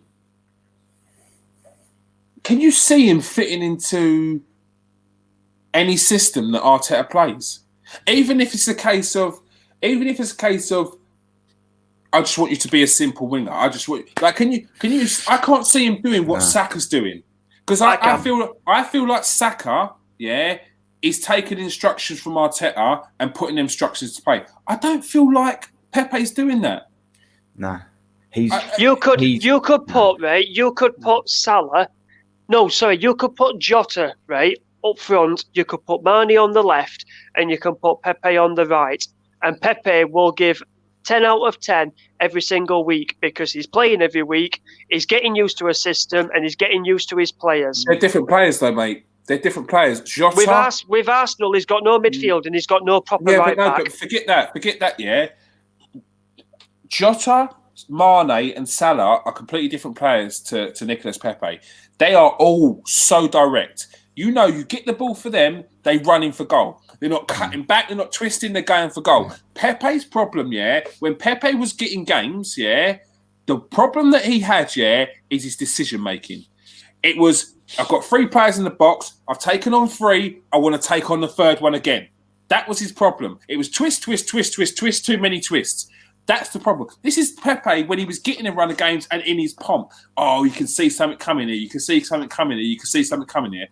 It's decision making, man. Arteta, has worked. Do you know what I wish? With Pep, Sorry, and Pep has said, we've seen it. Pep in an interview with Thierry Henry, there was a game where I was playing for Barcelona. Pep put me on the left. I had a job to do on that left. Everyone knew their position. I wasn't scoring any goals at that point. So when I got the ball, I took the ball, ran it past 3 players and put it in the back of the net. We won that game 1-0. I was happy as Larry. Pep came up to me at the end of the game, and said, you play for the team, not yourself. He didn't start the next game. That seems to be the feeling I'm getting from Pepe. You can't be a maverick in this team. You have to be a cog. And when you're a cog, you can be a star. You can be the hands on the face of that watch. You can be the Rolex name. But you've got to be a cog first. And it doesn't feel like you're being that cog. When it's going well, you want to do your own thing. You can't do that in this system. Yeah, I can't keep making excuses for Pepe. I wish we could play the system. I wish we could play the system that we had. I know we can't, but I just wish we could play the system we had when we had when Arsenal had the Invincibles, where you had that 4 across the middle, you played the 1. That's what I think Arsenal need. But it's not fashionable enough, is it, to play that system now? No, but the thing is, exactly. It's not fashionable. But I think you could play. Why? And I need to ask you, boy. Because I don't know the answer. Why don't no one do it? Because if I was a manager, I think I'd be tempted in a cup game or a League Cup game to do it. All these formations go around in circles, Steve. I mean, long ago, everyone was talking about you had to have 5 at the back, got to have 3 centre backs at the back. You got to, otherwise, it's modern football. You got to, it's modern football. You got to have goalkeeper. It plays out. Well, Chelsea haven't got that, and they're sitting top of the league. Like it's nonsense. It's what works at the time. It's how you can adapt that system for the teams that you're playing against. Have you got the players to play that system? Well, most people haven't got 2 central midfielders who can do both jobs of getting the ball, boshing, running forward and creating. Those midfielders are few and far between that. It's more like you've got specialist midfielders in each position. So Arsenal win this position with the way they play under Arteta can play that way. They can be more exciting. They can be more forward thinking with these players with different players. Sorry, different. Go on. One thing I've noticed, right, with Arteta, when it comes to attacking, he's not very good at attacking, but he's fantastic with defending. Now, when you look at City's team, Pep Guardiola is the visionary, basically, for the tiki-taki football, the passing, the keep possession, and everything like that. When you look at his Barcelona team, where he had Eto'o, Thierry Henry, Messi, all the rest of them, Iniesta and all that, Xavi, you look at their defence wasn't as good as what people make out. And that's because Pep, for me, defence-wise, is not as good as what other managers are when they organise the defence. You know, when Mourinho organises his defence under Chelsea, under Inter Milan, under Porto, they were solid to beat. When you look at Pep's team, he doesn't have to worry about defence because he has the perfect strike force and the perfect midfield, and they can control games. So it gets his defence out of trouble. When you look at Arteta and you look at the Centurions, and Leroy Sané has said this, Sterling has said this, and Kevin De Bruyne has said this, and Vincent Kompany has said this, Arteta worked very closely with the defence. And you can see it with Arsenal, because we weren't getting piped under Mikel Arteta every week like we were under Wenger at the end and under Emery, when we were just an open, literally water coming through. Arteta has basically galvanised and got them playing a defence where he wants, but it's as far as he can take this back four, basically. You look at that City team, they were leaking goals when you got at them, but my God, they punished you when they came in attack. And that's what I'm saying with Arteta. For your manager, I don't think he's very good at the attacking, but he's better at the defending. And that's why he was a number 2 for Pep Guardiola. Because Pep's not good at defending, but he's brought Mikel in, basically, to sort up the defence. And he concentrates on keeping possession, tiki-taki football, scoring goals for fun. Kevin De Bruyne running the show every week. That's what I think Arsenal are missing. We're missing someone that does the attacking, basically. That's what I think we're missing. With Mikel, I don't think he's very good at attacking. He doesn't know how to set his team up to attack and score goals. Every game we've played, it's always sit back, catch on the counter. And that's because his defence are doing all the work at the back. Do you think he believes that the players in that midfield I think the reason why he does that is because we had... he's still building. He's still building. He hasn't got his players.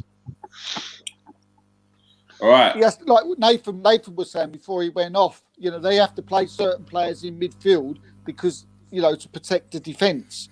You know, our defence still needs that little bit of protecting. So you have to play certain players in the midfield to do that, which means you lose out when you're going forward and you're playing the flair for your front players. You're losing out all the time. The only way you got it is if you get a load of money and you go and buy who you want and they come. Because I don't think there's anybody there at the moment. Overnight's just going to appear. I mean, the comment section popped off when we started speaking about Pepe. One of the why didn't he say this when Lewis got a red card? Why didn't he say this when Eddie got a red card or Abba got a red card or the 5th red card under Mikel? Well, that's because none of these players headbutted a player to get sent off. All those players got sent off because it was tackles. Eddie got sent off when he came on because he was trying to win a tackle for the team. Abba got sent off because it was a late challenge. Who else did you say there? Lewis got sent off because Mustafi messed up and he tried to win the ball. He didn't make that mistake again the second time when that happened again. He let the guy through, so he learned. But Pepe got red card for pushing his head up against someone. It's nonsense, man. It's not even an argument. Like, before you press enter on chat, think. Dumb comment. His body language spoke for me though when he walked off a pitch and they were like, "Whoopee." Man United are contemplating a move to re-sign Belgium international Adjan Januzaj. Jerome, you've had a little look at him. How much have he come on since leaving Man United? Well, I think he has, but I think he was a decent player when he left United. To be fair, a bit like what Nathan was saying. Yeah. Yeah, big time. Bit of a show pony for me. I thought he was a hazard as a half. He was young, like he's young. I get that young, but he did fancy stuff too much. I think he scored one decent goal against Sunderland at Stadium of Light, I think it was. But you know what? I think Man United. I can remember him frightening the life out of me. He used to frighten the life out of me. I think with Man United at the time, like they just lost Alex Ferguson, and it was like they brought this player through who just lit up the team, and it was kind of like you really didn't want to let him go. So they gave him a big contract, and I mean it almost felt like that contract was a bit too much. It was like he had nothing to play for. So I don't know. So what is he progressed? Is he looking more confident? Yeah, he's looking like he has. I think the last couple of years it seems as though his sort of self-belief has. I mean, he had a lot of self-belief anyway, but now it's sort of grown even more. So he had a couple of loans at Dortmund and Sunderland before joining Sociedad. But he's now like a proper regular in the team. He looks a similar player to when he left United, but maybe slightly more rounded perhaps, and obviously the experience of playing, however many games he's played since he left United has probably helped him. Yeah, I mean, because he had that loan at Dortmund as well, didn't he? That's it. Yeah. He had a loan at Dortmund, loan at Sunderland, which I don't think were fantastic. Yeah. But I think since he's joined Sociedad, he's played regularly the last few seasons. I guess the question is, is he that? He's very good. Is he like that elite level? Yeah. Didn't he have a loan at a lower league as well? How old is he, Jerome? How old? He's 25. Yeah. Sure, he went on loan for somewhere. He came out. 25. He broke onto the scene at Man United in 2015. So he was 19 when he came through. So yeah, I mean, it's very young then, still young. It's still got something to offer. Oh, yeah. Mario Balotelli has held talks with Championship strugglers Barnsley. I mean, it's a risk, isn't it, Balotelli? He's got the quality, but Barnsley in England. Yeah, yeah. Like, I mean, it's a big risk. I bet he went. Why is it always me? Yeah, why is it always me, Barnsley. But I mean, if you look at Balotelli's record at clubs when he just signs from in general, I mean, he went to Nice, done well. I think Bastille done well in the first season. It's usually the second season he gets a bit comfortable, and then it's his head goes. Like, if he goes to Barnsley and needs somewhere to stay, he can probably stay at Simon's, just not too far. No. I don't fancy my bathroom going up in fireworks. What a story. I want to read his autobiography. Liverpool have been linked with two centre backs. Looks a nice comfy sofa you got there, Si. It's all right. It is. It looks like one of them recliners as well, mate. I think it is. His face says it is. Yeah. Electric recliner, actually. Liverpool have been linked with a couple of centre backs. First one is Schalke defender Malik Thor. Jerome, what's he saying, Tom? Yeah, young centre back, only 19. He's been with Schalke since 2015. Not a regular by any means. He's made a couple of appearances so far in the Bundesliga this season, scoring once. He's been compared to Matip. He's 6'3". I think why they've compared him to Matip is his size and composure on the ball, and he's got these long strides that Matip's sort of got as well. Mm-hmm. Now, when he being a centre back, something a little bit different. He actually went through a stage at Schalke's youth team. He played 14 games for Schalke's youth team and ended up scoring 8 goals in those 14 games for centre back. Yeah, bit of a freak. He was or is sort of considered like a bit of a prodigy of German football. Born in Germany, but he's got his dad's from Senegal, his mum's from Finland. But yeah, he's sort of just starting to play a little bit now for for Schalke, but he probably needs a few more games, I'd imagine. Yeah, I'm guessing they're buying for the future. Yeah. I mean, it's not one that they're going to be bringing in to take over from Virgil van Dijk, or even to be the cover for him during this winter transfer window. But yeah, for the future. Cheers for that, Jerome. Chelsea are contemplating a move for Dortmund midfielder Jude Bellingham instead of Declan Rice. Whew. Player. I mean, That's a bit weird one, isn't it? I mean, if I was Jude Bellingham, I'd just stay where I am. Like, I mean, you're getting game time, you're getting competitive games. You just got into the England squad. I mean, there's no need to move now. I'd be staying where I am. Leicester are monitoring Sporting left back Nuno Mendes. We spoke about this earlier. Amada Traore is not happy with his lack of game time, which is why his contract is stalled at Wolves. West Ham have been offered a chance to sign Real Madrid forward Marino Diaz. Dominican representative. What's he saying? Yeah, you're right. He got one cap for the Dominican Republic back in 2013. But I don't know if he sort of retired from the Dominican Republic, but he didn't want to play anymore for the Dominican Republic because he fancied his chances that he could potentially play for the Spanish national team. Okay. That hasn't happened so far. He plays for Real Madrid and he's 27, but I guess maybe a lot of people might not sort of know, maybe might not have even heard of him, to be honest. No. He was originally at sort of the youth teams of Real Madrid. Had a really good goal scoring record for their B team. He scored 32 goals in 44 games for them. And he ended up going to Lyon for one season, and he played with sort of Memphis Depay and Nabil Fekir, and he had a decent season with them. He had a 1-in-2 sort of goal scoring record. He had 18 in 37 games, and then Madrid signed him again in 2018, and they actually gave him Ronaldo's shirt number when Ronaldo for Juventus, but he just hasn't made a lot of appearances the last couple of seasons. Last season he made 5 league appearances. He looks a decent player, to be fair. He's very sharp, quite mobile. They've likened him a bit to Jermaine Defoe in terms of his finishing, but he just at Madrid, at Madrid in terms of their first team, he just hasn't played a lot. West Ham be a good move? Yeah, I think it would be. I mean, they sort of rely a bit on Antonio for their goals, don't they?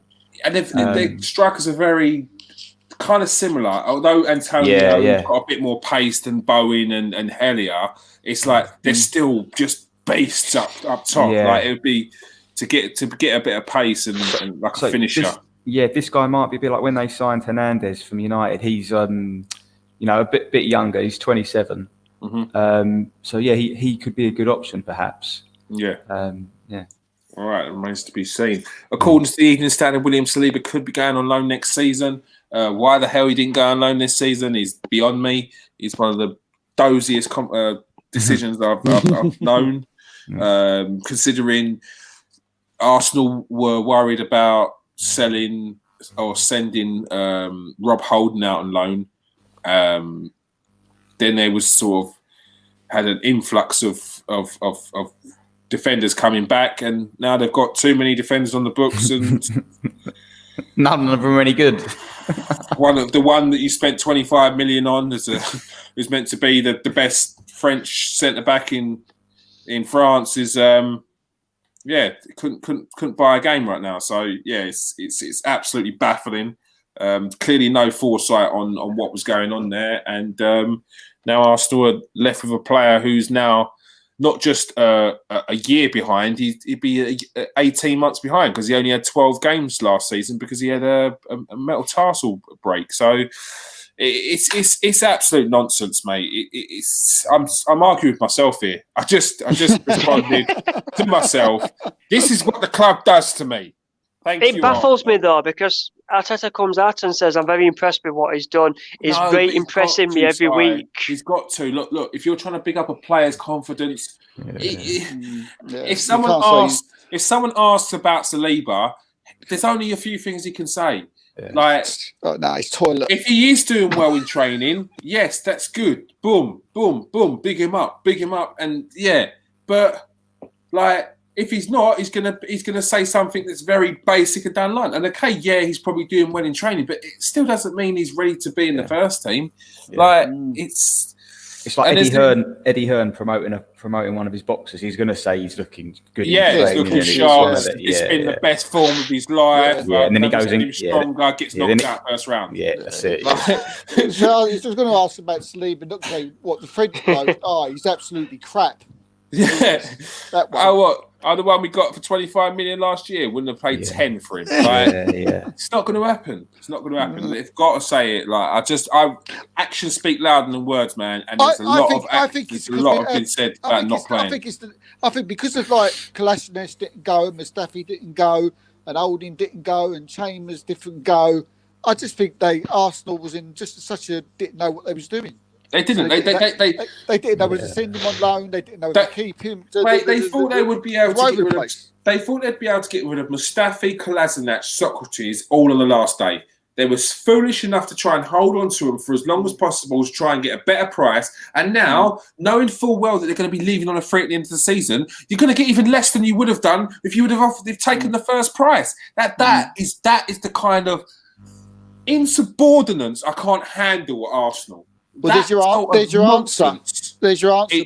I can't handle. Why we didn't put him out on loan? Why didn't we put him out on loan? We've just answered the question, haven't we? You know. It's nonsense, mate. Why didn't you add him in the Europa League squad for the group stages? Could have been a good learning curve for him. Well, I tell you what. I'm not even sure that Arsenal could take that risk right now because they're stumbling through the group stages as well. It feels like they're going like that, doesn't it? It is. They're crawling for it. If they crawl through this whole season, get top 4 or win the Europa League, mate, I wouldn't care. It would be painful, but I would not care. Not care. Their only chance of coming top 4, Arsenal, is coming top 4 of this Europa League group, not in the league. Yeah. No chance. It's just tragic. Another 3 points and they're through anyway, and then that's it. You've got 2 extra games to just do nothing. Right, Brazilian forward Neymar is close to signing a new deal at PSG worth 775 grand a week. Is he really? Wow! Staggering. Good work there, Si. He was never leaving. PSG. He was never leaving. Yeah, who's going to, like, as you said on other ones, who's going to buy him? Who can afford Neymar? He wants to go back to Barcelona. No chance. Different. Neymar's different. Neymar knows where he wants to go. It's Barcelona. He'd probably take a hit at Real Madrid, but he'll get hit at Real Madrid. They can't. Those 2 clubs can't afford him. Like, they're bankrupt. Like, we're talking about other clubs that could take Neymar. But Real Madrid and Barcelona are on the cusp. Yusuf Moukoko became the youngest Bundesliga player in history when he came off the bench yesterday, aged 16 and 1 day. Jerome, look at him. How good is this kid? Oh, well. He scored 1 goal at 16. How good is it?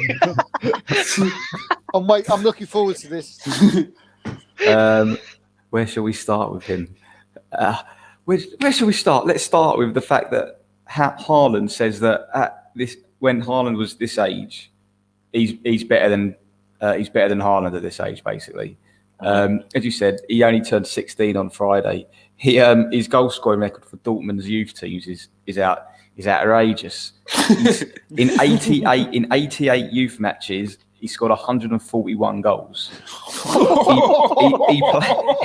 He played. This is amazing. He started for Dortmund's under-16 team when he was 12. But there has been a bit of speculation about his age, which hasn't gone away.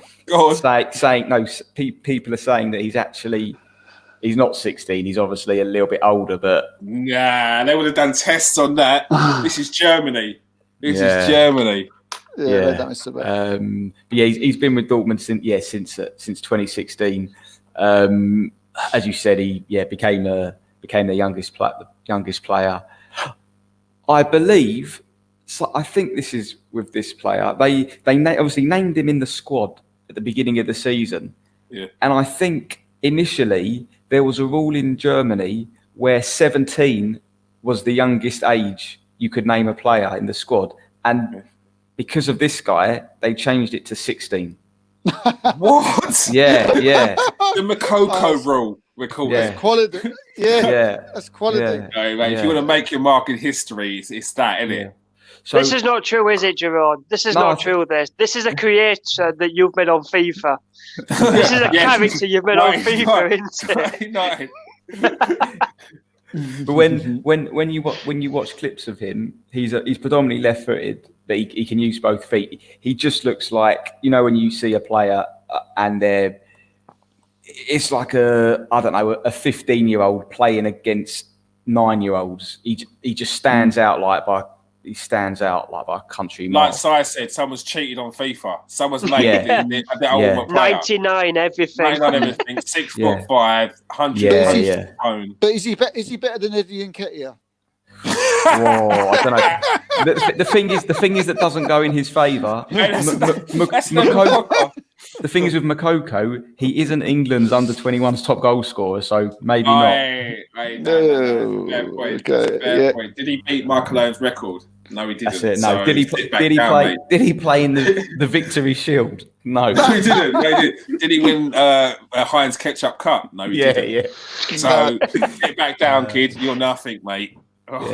Just finally, he was born in Cameroon, but he'll be playing and has been playing for the German youth teams.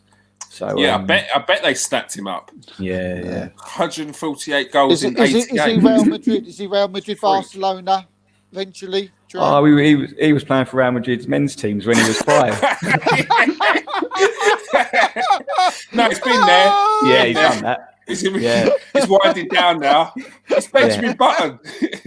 They gave Ronaldo his shirt. We all thought that Haaland was actually a real human being. It's not. This guy just zips it up. This kid's a robot. That's quality. That is. All right. Man United have an opportunity to sign Raphael Varane on champ manager, like for Varane. Actually, Real Madrid need money, didn't they? So I'm sure it can. But the thing is, like for all that I might take the mick out of like some of these players that Man United are buying, like not the players, it's more that some of the players, they're not the players they want or need. But this now it's starting to get into the business end. I'm seeing the likes of Varane, Upamecano. Now that's serious. They start getting a Varane or Upamecano in, and they can actually follow through with a Jadon Sancho. I mean, Nathan worries about structure, but you have them players on that pitch, they're going to do the business for you no matter what, surely. Yeah. Surely you come up against a tactical genius, but then again, they just sit back and hit them on the counter. So, yes, I mean, it won't be too long until Man United are actually doing something. Right, Pep Guardiola has committed his immediate future, signed a 2-year deal at Manchester City. He must join the Etihad potentially in the January transfer window. Get emotional there, sounded like I wasn't. Steve, we got any more news on Man City while you're here? Yeah, we've got the Harry Winks thing. I mean, we was the first people who broke the news of Harry Winks in the summer. Even when we put it out again the other day, I hadn't seen it anywhere. No, but it is up today. It's coming out in more places. I think it's over the last few days. I think many sort of like media outlets are sort of they're starting to catch up with the transfer exchange. So well done on that, boys. Thank you. So humble as ever. But the thing is, let's face it, his time at Tottenham's done. Some of the reaction on the fans, though, I was quite surprised. I'll drive him. He only passes backwards. It's like, I think he's a tiny little player, and I can fully understand why Man City would buy him. I like him. I mean, he's as I say, he's only playing in Europa Cup matches at the moment, and he's better than that. And he's, as I say, he's just been frozen out completely. I think City are going to do a bid in January for around about £35 million, and you had Kevin Campbell come out today. I don't know if he just wanted to, say something to get noticed. Sorry, Kevin, if you have. But, I'm still here. yeah, because I forgot you'd gone.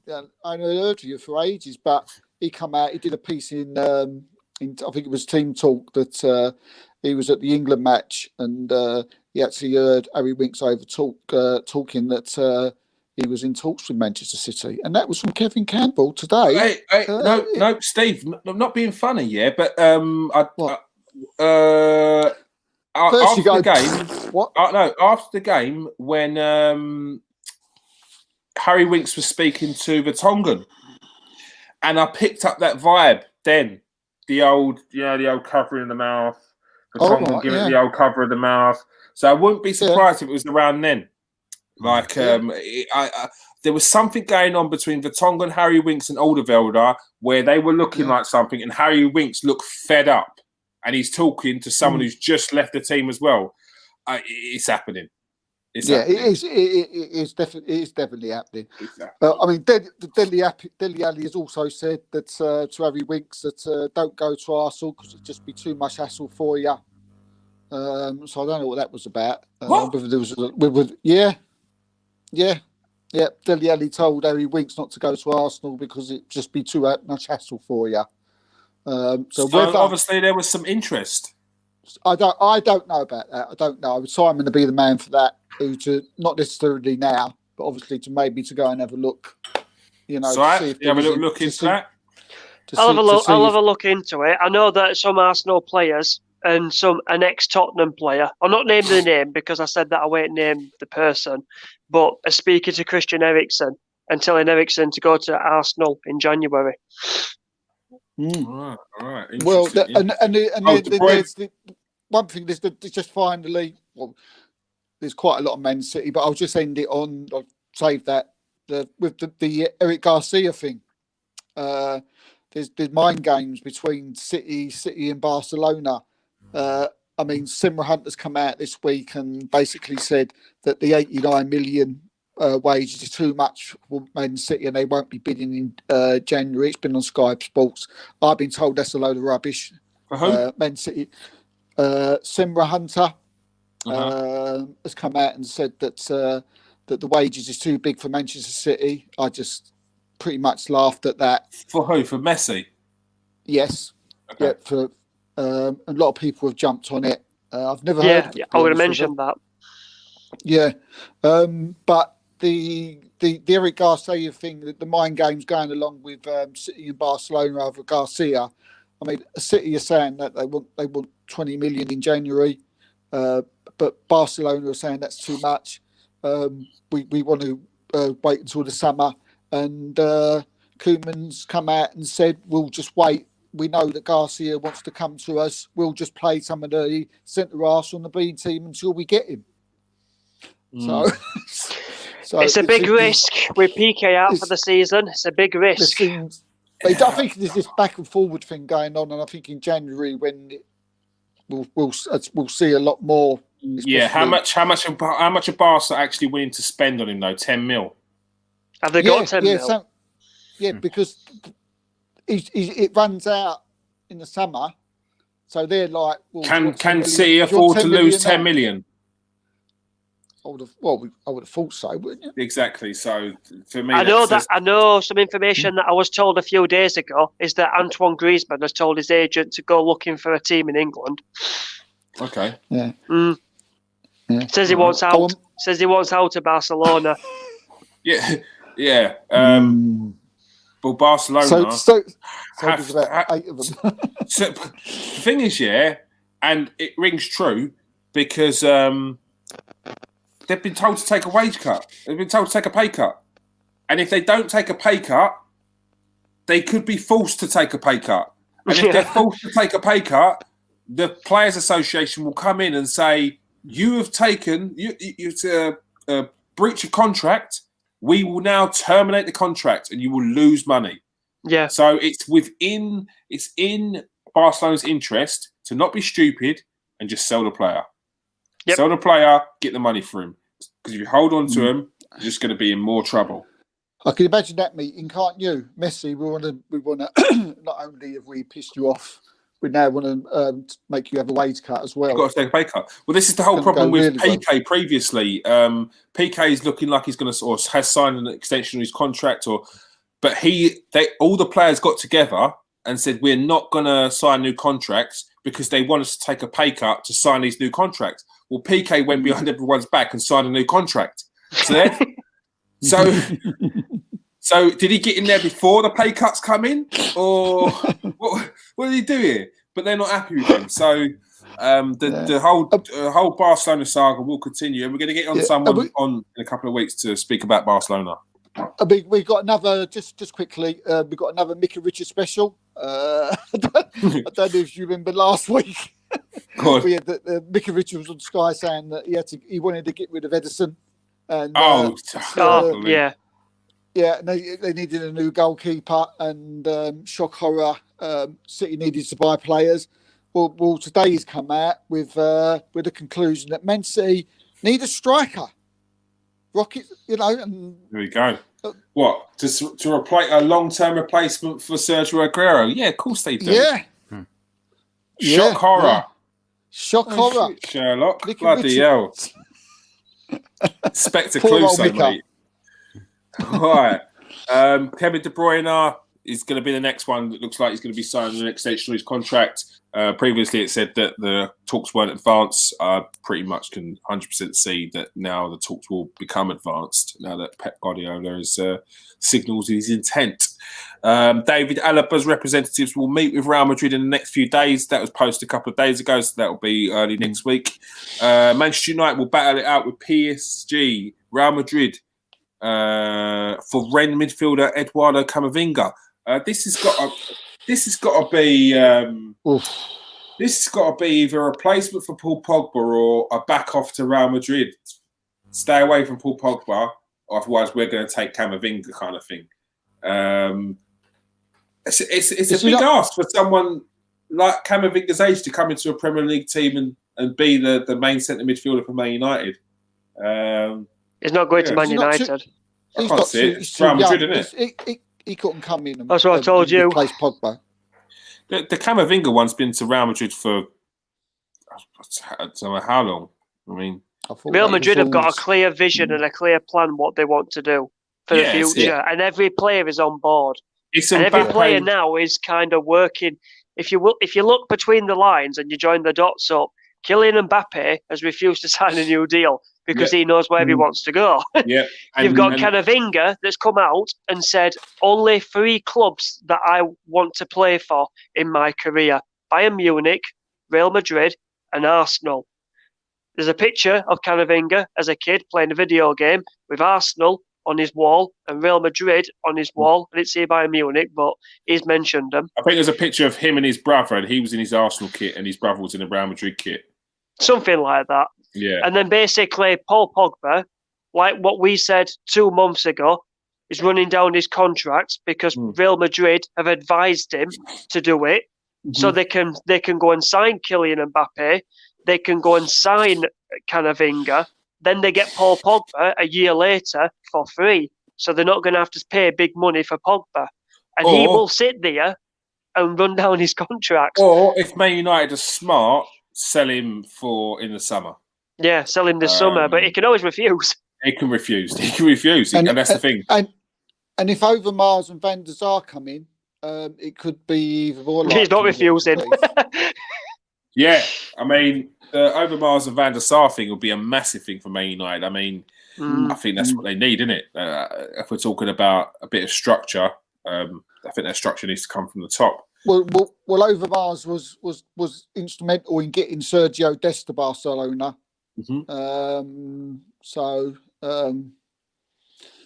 Yeah, but it's that rumour I think went out the window pretty quick when we see the Real Madrid ones. So, but they're still popping up, the Barcelona ones. Yeah, they're still popping up. It's just as I said, it seems like I mean, especially with the Mbappe one, he's angled it.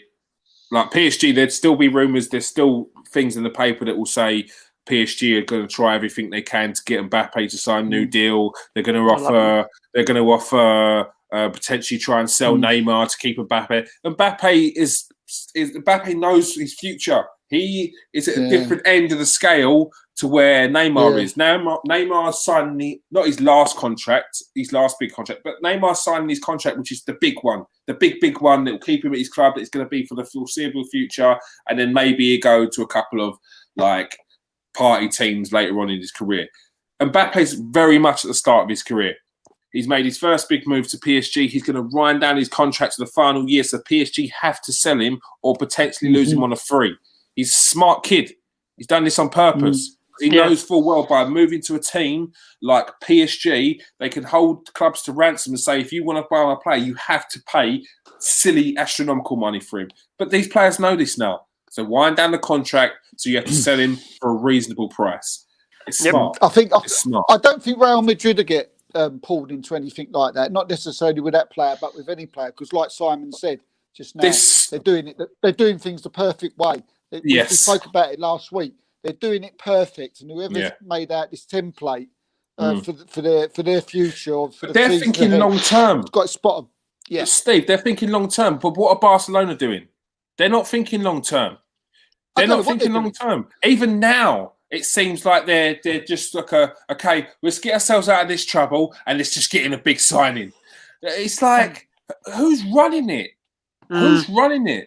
Are you thinking about your longevity, or are you just thinking about Real Madrid? Like you got to be smart in this, man. You got to think long term. Everton are interested in Wales winger Daniel James. That's from the Football Insider. Dortmund are tied down Giovanni Reina until 2025. Another player that could have played for England. Reina and Haaland, both players that could have played for England. Can you mention? Could you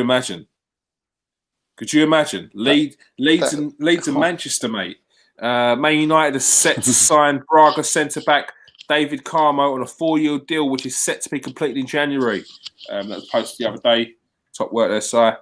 Dominic Szoboszlai is already subject to discussion among the technical staff and hierarchy at Arsenal. So, might as well give everyone a little a refresher, let's call it, on Dominic Szoboszlai. He's already got an agreement with Leipzig, but like we've already said from day one, they're feeder clubs. That's what they do, basically. So that is there, but his age... Sorry, but that doesn't guarantee that... Yes, because like obviously you've seen the likes of Sadio Mane was at Salzburg and Leipzig were interested in him. There's many other players that have been at Salzburg and didn't go to RB Leipzig as well. So, but it makes sense for the teams to want to do that because it's keeping money in house and you'll keep your profit. You know what I mean? It's just a business thing. People know that. People know it better as a pre-contract. Yeah, that's what it's a pre-contract. Yeah, that's pretty much it. But the thing with his agent is waiting basically for like a big club to come in. But what I told you, I think it was last week, is that a deal with Arsenal has already been done. The structure has already been done.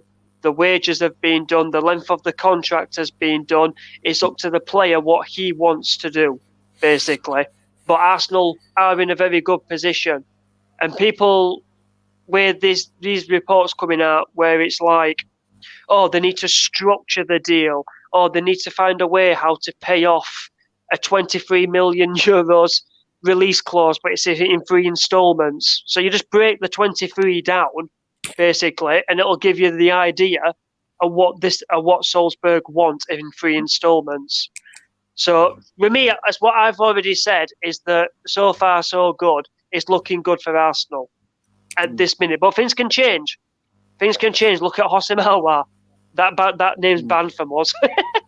No, it's not banned. It's not banned. Things can change because obviously we've posted the Hossein Aouar update previously. He's now working with Wasserman. Yep. That deal's in a very good place. They're still trying to sort out stuff with Leon though. So once we get an update on the Leon end of things, we'll give you an update on that. But other than that, in a few weeks' time, we got the Hungarian football expert from ESPN coming on, so he'll be able to give us a good insight into it. Yeah, and these will speed up. These will speed up when there's like a week to go till Christmas. Yeah, these will speed up. Sorry, just on the Hospital Wow thing. Everything in principle with regards to the player is sorted. No, that's what I've been told. Both deals have been sorted, but the pen has not hit the paper. Yeah, so until that does, he's still a Leon player. But yeah, we'll keep you posted on that. You'll hear a lot more as soon as the transfer window starts to come into play, starts to get nearer. It's going to be a busy one. I don't think it's going to be quiet this year, and that's with quite a few teams. Liverpool are keeping tabs on Ajax centre back Per Schuurs. What's he saying, Jerome? Per Schuurs, 20-year-old centre back. His sort of breakthrough was last season, and he's been likened a bit to their former centre back, De Ligt. Who went to Juventus. I think mainly because he's quite a calming presence at the back. Doesn't seem to get sort of flustered. Reads the game very well, like De Ligt as well. He actually comes from quite a sporting family. His sister's a professional tennis player. His dad was a sort of a marathon runner. He was before Ajax. He was at another club in Holland, and he was made captain at 17. The thing is that the last couple of seasons, he's made a couple of noticeable errors. But I guess because he's been playing centre back at such a young age, it's going to happen. And he's only 20. That's it, exactly. Yeah. So a decent little player then. Yeah. All right. Leeds could make we spoke about that earlier. Leeds could make a £20 million move for Rangers winger Ryan Kent. Said this earlier. Real Madrid are in contact with Paul Pogba, and Daya Upamecano has liked a post on Instagram linking him with a move to Manchester United. Very interesting. And we're not ones to turn up our nose at the old social media likes, Gabriel.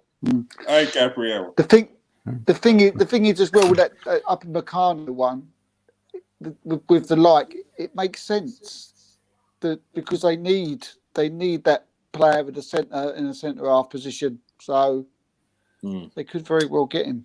Well, I've asked my German guy on this as well, because obviously I keep up with Upamecano because it's a release clause. Anyone can pay it, and he wants to come to England.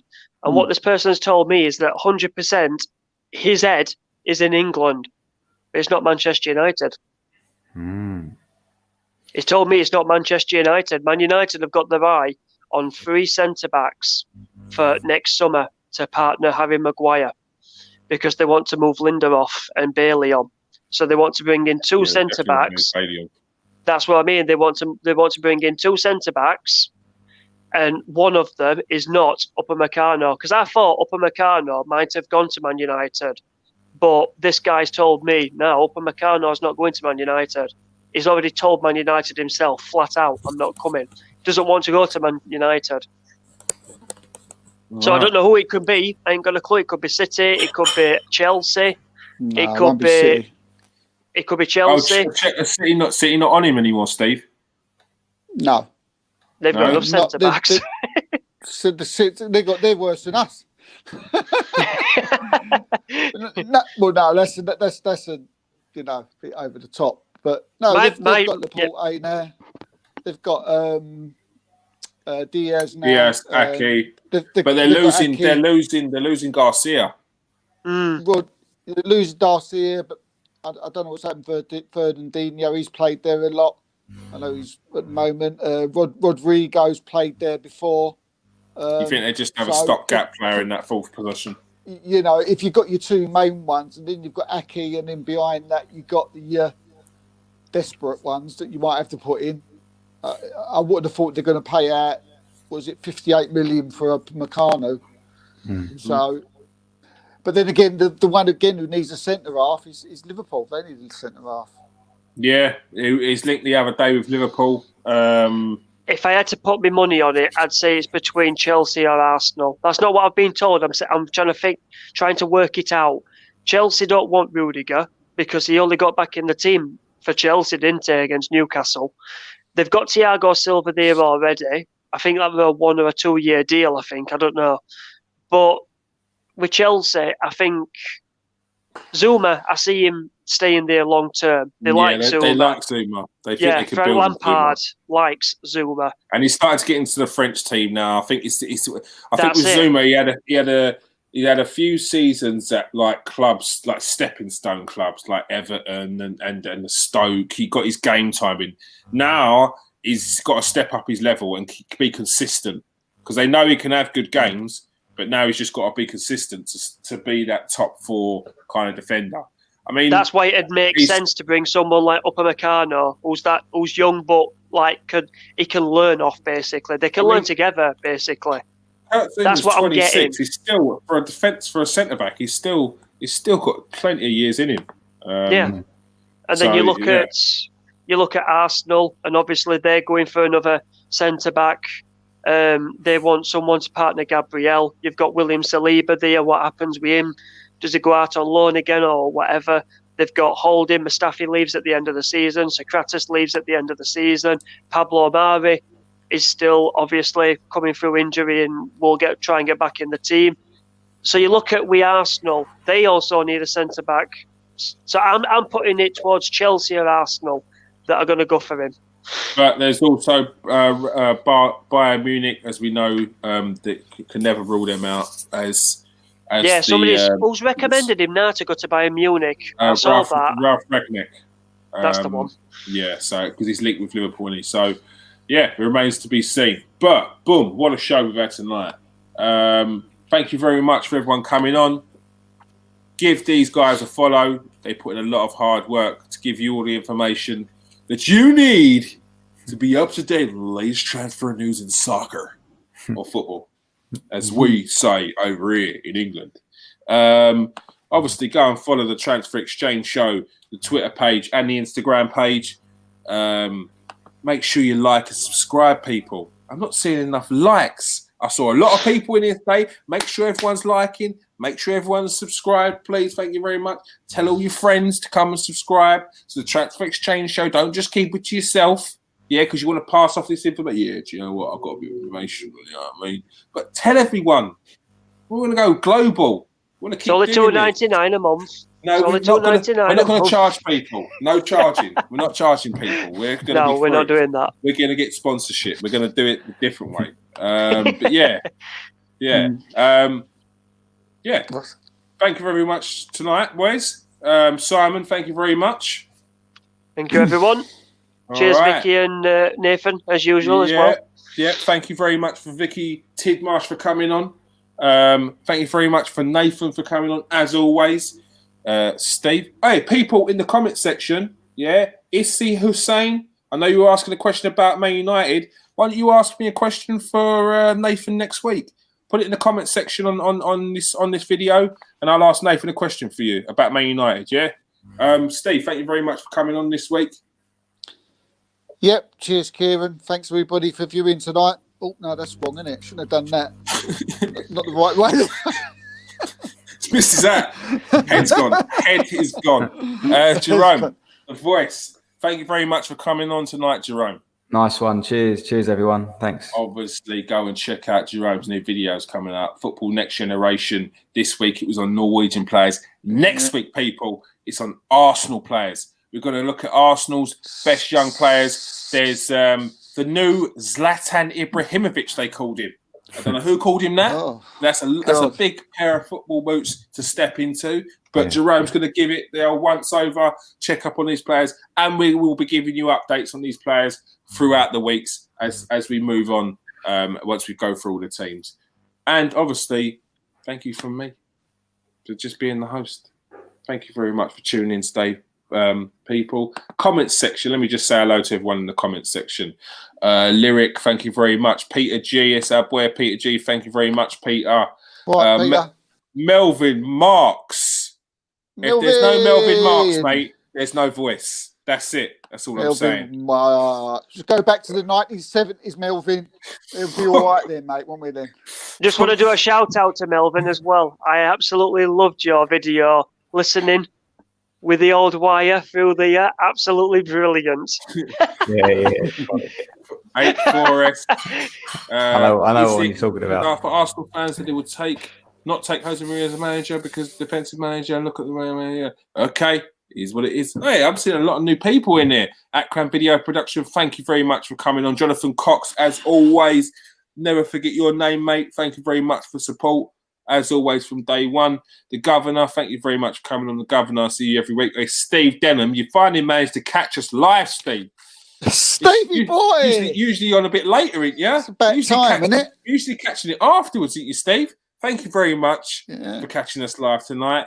I think that's because I think you said 9 o'clock is your time that you usually sign in on. The Governor, thank you very much. Batley Burrows, thank you very much for coming on. Johnny Bravo. Nitesh the Crazy Gooner, thank you very much for coming on, Nitesh. Issy Hussein, thank you very much for your questions, mate. Put it in the comments section. All right. As we said, thank you very much for Vicky for coming on. Go and check him out. Thank you very much for Nathan, as always. Peace out, people. Stay safe. Wash your hands.